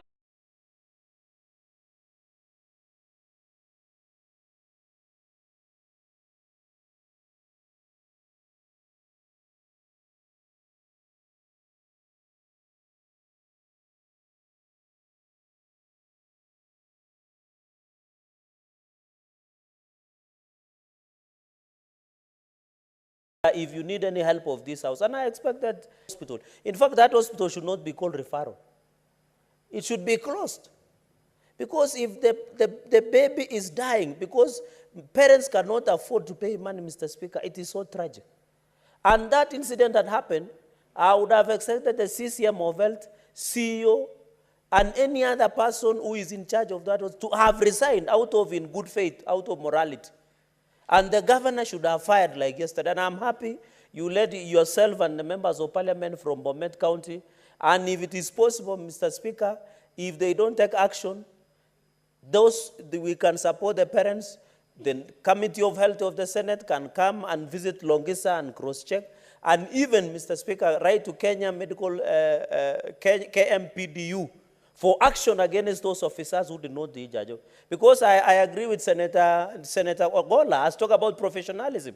In fact, those nurses who allowed that child to die should have their licenses cancelled by Kenya National Union of Nurses to show seriousness. And that is why even in valuers, we are saying, even in Senate, we have said ISPAC members who give us adverse opinions when they are doing the auditing after the Office of the Auditor General must be punished by being struck off in ISPAC and getting their numbers. The nurses at Longisa Hospital who are on duty, including the chief nurse, should lose their license of practice for not giving that medical attention, Mr. Speaker. And our prayers and thoughts are with the family, and you can convey our deepest condolences. Mr. Speaker, on the issue of valuation role. Point of order, Senator Beatrice. Allow Senator Beatrice for an Honorable Speaker, why would the senator of Nandi, a student of Professor Tom Ojienda, be surprised when Professor Tom Ojienda is in Addis Ababa accompanying Baba himself, Senator when Beatrice. Professor Ojienda is an outstanding member, senator of Kisumu County, and in the spirit of broad-based government, why would you limit Professor Tom Ojienda? Senator Beatrice, you've yes. made your point, and that is not a point of order. It is actually a point of information, which I believe Senator Cherargei has noticed and probably taken it up as information as to why the Honorable Professor was part of the delegation in Addis Ababa. Senator Cherargei, Thank you, Mr. Speaker. As I conclude, Senator Boni. Thank you very much, Mr. Speaker. Mr. Speaker, the rule of relevance. Could the Senator of Nandi help me understand the relevance of what took place in Longisa Hospital? Very unfortunate. Its relevance to the matter at hand, national rating. Could you help me? Senator Cherargei, please proceed to give Senator Boni relevance of the comments as regards what transpired in Longisa Hospital and the motion that is being debated.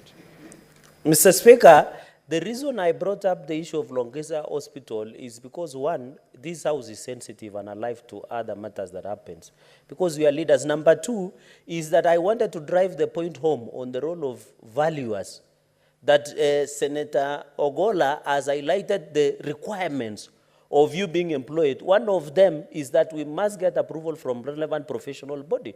That is why I brought the relevance that the nurses who derelicted their duty should lose their license, just like valuers or government valuers who don't do their job. That was how I was driving my point home.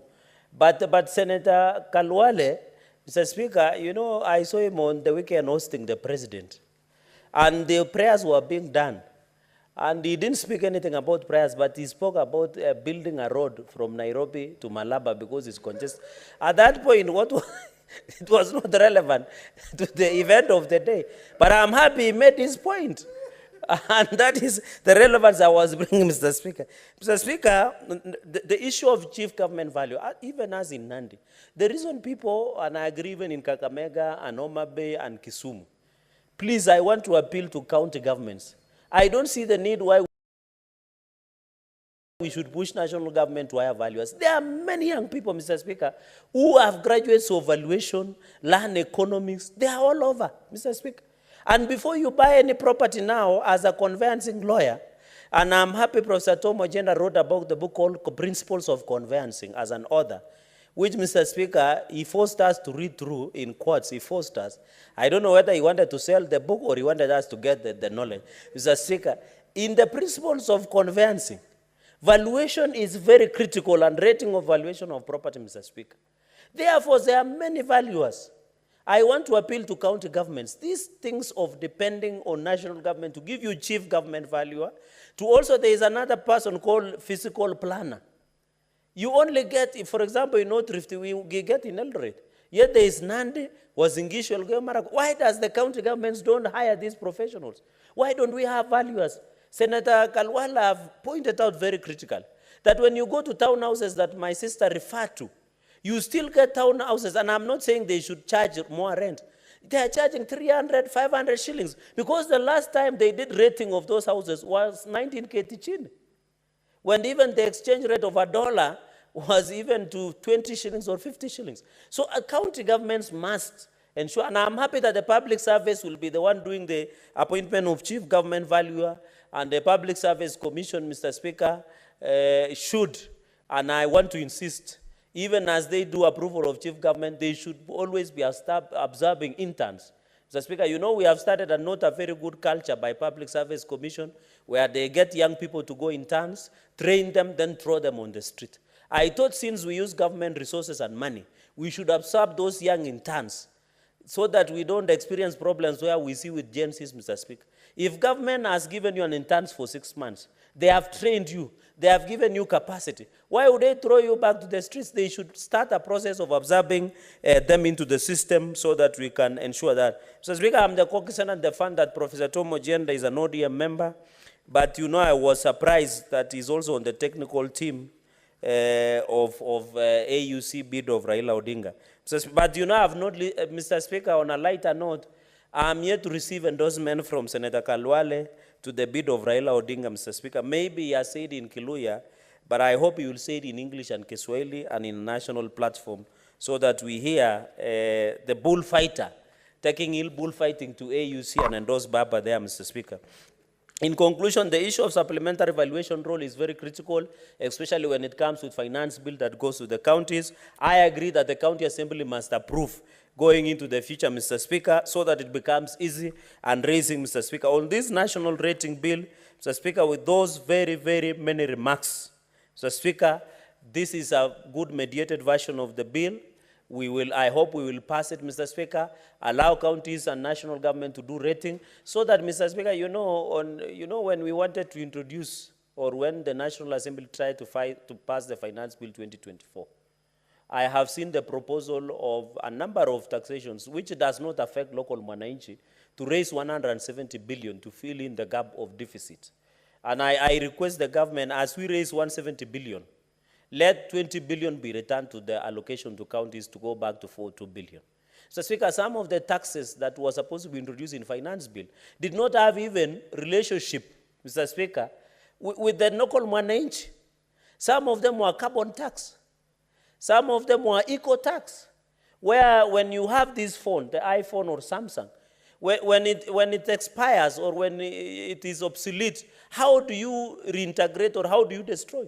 That was why in the Finance Bill 2024, we wanted to introduce eco-tax. Eco-tax was targeting the people who manufacture phones and cars and electronics, Mr. Speaker, that were used to ensure that when it reaches a point, Mr. Speaker, you can have opportunity, Mr. Speaker. So we want Kenyans to understand, and I hope with the national rating, we shall be able to resolve some of these problems that we are facing, even assisting financial institutions, assisting governments and individual Kenyans. With these very many remarks, I want to congratulate the committee that did the mediation version, and hope when it comes to voting or revision, Mr. Speaker, we should pass it so that we can allow counties and national government to do rating of property and allow complete asset register, valuation role, and allow fiscal discipline, and allow national government and county governments, more so county governments, which we are protected as under Article 96, to raise and ensure they meet targets of on-source revenue within the raising of revenue within counties. With those many remarks, Mr. Speaker, I beg to support, and I thank you. Thank you, Senator Cherargei. Before I allow Senator Professor Tom Ojenda to give his contributions, I want to assure you that your messages of goodwill and condolences to the family of the lost child from Langisa will be delivered by yours truly, and two, to equally assure you that the quick, immediate media responses and radio appearances of abuse by those who are supposed to be responsible shall not deter the leadership to get to the root cause of the situation. Thank you. So, Senator, Professor. Thank you, Mr. Speaker. Mr. Speaker, it is unfortunate that when Kenyans, or many Kenyans see me, they see me as a politician, but they ignore the fact that I have a technical aspect as a law professor, and I'm also bilingual. I speak and translate French, and that is not known to many people. I'm also a student of international law, and a Pan-Africanist, having served, Mr. Speaker, as the president of the Law Society, president of the East African Law Society, and vice president of the Pan-African Lawyers Union, with offices in Addis Ababa, and having worked largely with the African Union on many matters. So I think these are aspects that my learned friend and Senator Cherargei for Nandi did not know. Now, we support Baba from the heart, and it is in the interest of this nation that Baba is elected as the AUC chairman, and we must do all that we must with the region, so that with the Arabophones, the Francophones, the Anglophones, and the Lusophones, to ensure that this seat comes home. And I think it is our collective effort.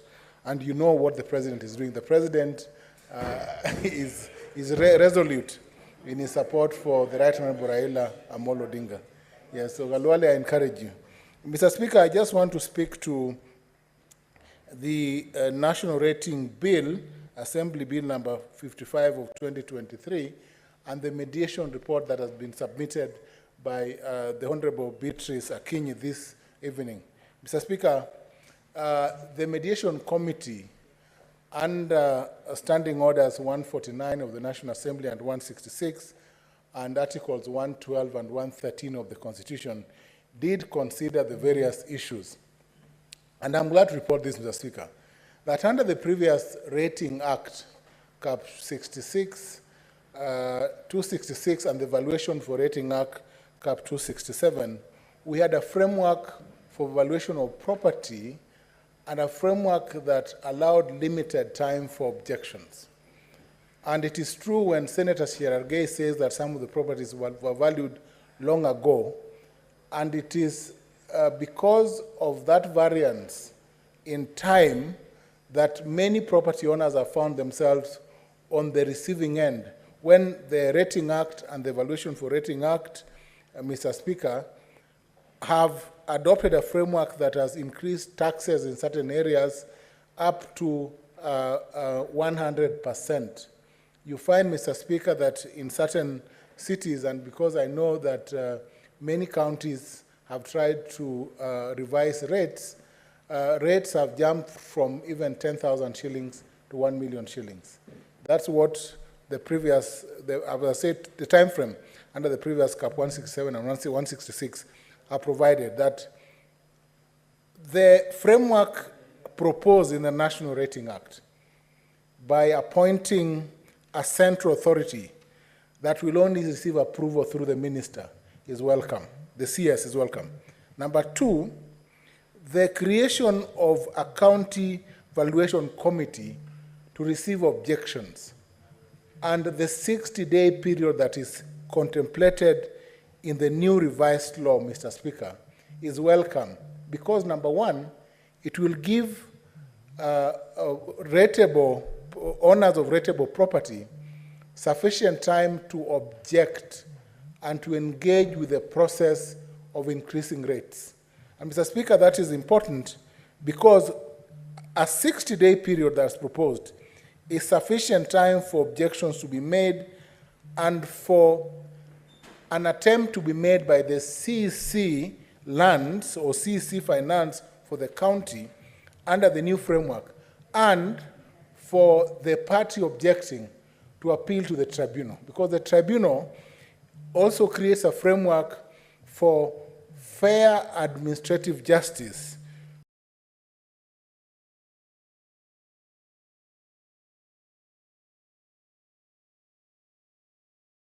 in conformity with Article 47 of the Constitution. That was chaired by Member of Parliament Nyamoko, who chairs the Lands Committee in the National Assembly, and John Methu, who chairs the Lands Committee and Land and Environment Committee in Senate. Mr. Speaker, the other aspect that I support, and I must state this, is that the chief government valuer, as proposed, though I see the qualifications are a basic degree, I would have preferred that an additional requirement is made to the proposed section 24B, and not just a basic degree in land economics. I would have expected not just membership of the Institute of Surveyors of Kenya, but a higher qualification so that the 15-year experience as set out is considered in addition to other experiences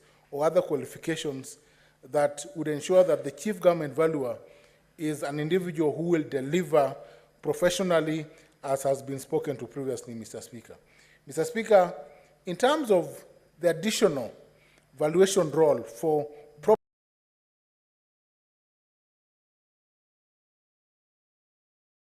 properties that are omitted, I think this is key because what this states is to ensure that every property, including properties that have now not been registered,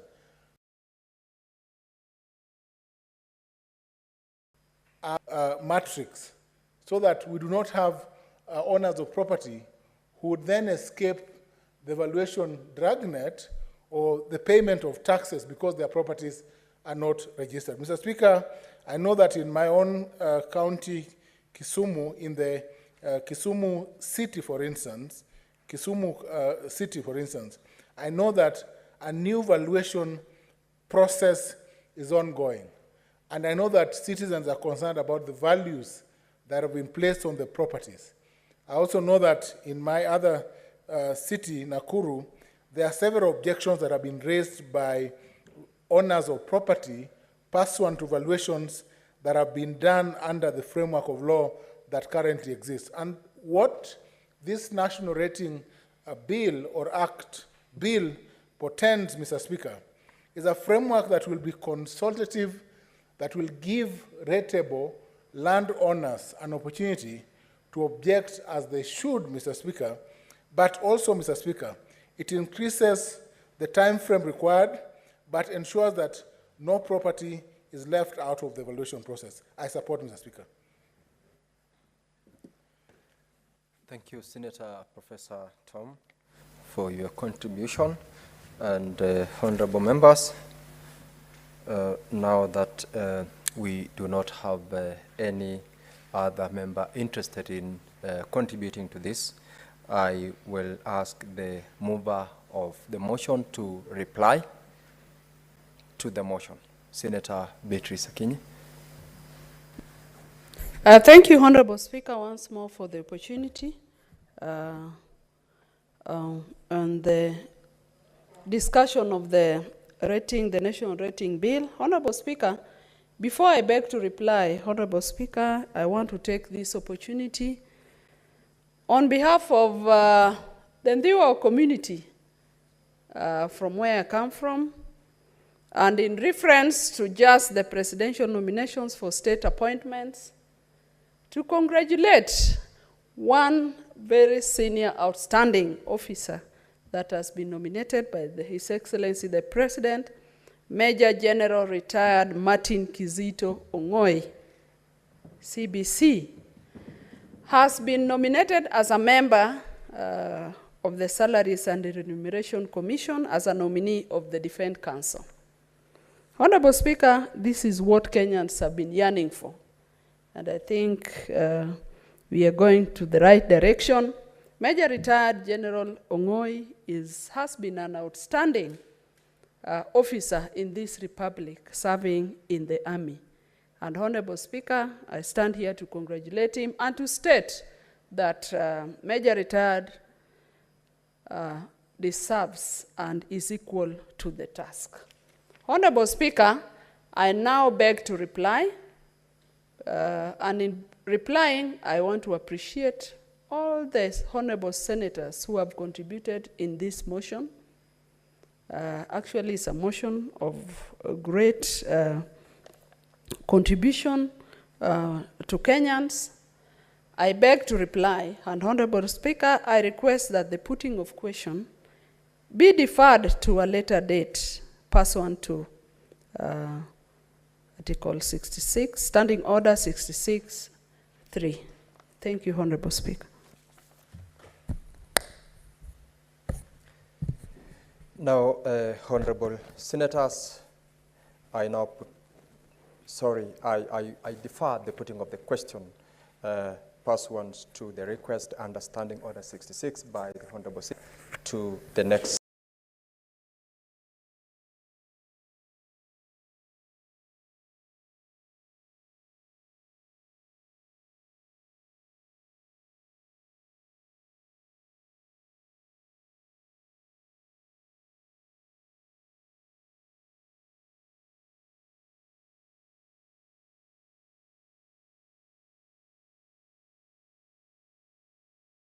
Session of this House.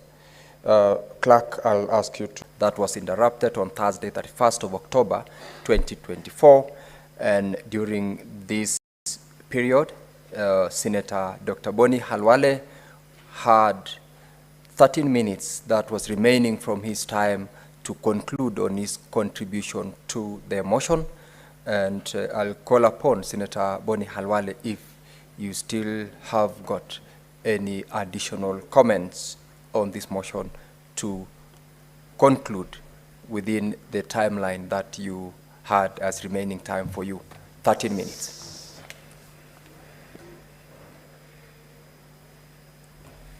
Thank you, Mr. Speaker. Mr. Speaker, yes, before we went on recess, I was on this motion. I had not anticipated that it would come this afternoon, so I've not recollected my thoughts.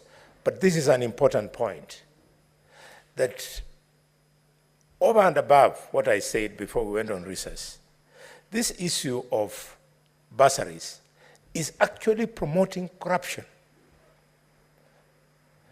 Not corruption by the MPs who control or by the governors, but the people working in their infrastructure. Mr. Speaker, corruption to this extent. our women, mothers of our children at school, our old men, they are forced to queue for forms in the name of collecting forms that will enable them to access bursaries. And after waiting for a very long time, a list then appears at the constituency bursary office. And when the old man goes there, the name of his child is not there. Mr. Speaker, when Mama goes there, her child is not there. They do not understand why their children are not benefiting. Mr. Speaker, when you follow it in some of the offices, the administrators of that fund, the bursary fund, ask for a consideration before people benefit from this public resource. Mr. Speaker, it is for this reason that many people are agreed that the billions of shillings held in the accounts of CDF as bursaries, held in presidential bursary fund, Mr. Speaker, held, Mr. Speaker, in the governor's bursary fund and all other funds that support children, including Equity Bank and Flying Wings and all of you. All this money should just be surrendered to the National Treasury, and we make education free that can be accessed by all children. Mr. Speaker, like many Kenyans who had to walk the steep hill to have their education financed, the first time, Mr. Speaker, I had peace of mind at school was when I went to the University of Nairobi and I found that university education was free. The moment that happened, Mr. Speaker, I quickly forgot the pain I used to go through whenever I would be sent out of class so as to go home to look for school fees, which was not at home. Mr. Speaker, my home to my school, Kakamega High School, is exactly 15 kilometers. And when I used to be asked to go home, to come back with school fees at Kakamega High School, I would do that 15 kilometers on foot. I reach at home, time for 2-3 days, walk back, of course, without school fees, pretend dodge in school until another wave of sending children home comes, and I go back. I truly want to thank God that on some occasions, whenever I could come back from home, Mr. Speaker, with 25 shillings collected after my mother had sold changa, my teachers would gracefully accept the 25 shillings and allow me a few more days in school. And I was lucky at Kakamega High School. I met a gentleman called Mr. Peter Wells. Peter Wells was teaching me chemistry at A level. And purely because of the luck God gave me, because I was doing very well in his class, he got tired of me being sent away and then took over and educated me in the year of Form 6 because of my performance in chemistry. And thanks to him, I made it in chemistry and mathematics, Mr. Speaker, and biology, and became a doctor. So we are killing very many brilliant young people because of asking them to pay. I want to appeal to our president to read tonight the story of Mwai Kibaki. The biggest thing that Mwai Kibaki gave our children was when, Mr. Speaker, he made education free. And by dint of making education free, he brought 1 million children into school who had just been lying idle at home. Over the weekend, Mr. Speaker, I was talking to the governor of Nairobi, His Excellency Sakaja. And Sakaja told me something amazing. He told me because of 500 of free lunch. The parents are supposed to pay 500. Because of that 500, Sakaja told me 1.3 million children in Nairobi have come back into school. So the situation is so dire that we should never pretend. We should do everything possible to make sure that all the children of Kenya can access education for free. Mr. Speaker, I say this with maximum respect to the fact that the system, thank you, my time. Senator Boni, you have equally been interrupted, a second time interrupted, but you still have got 7 minutes of your time remaining when the House resumes to conclude on your remarks.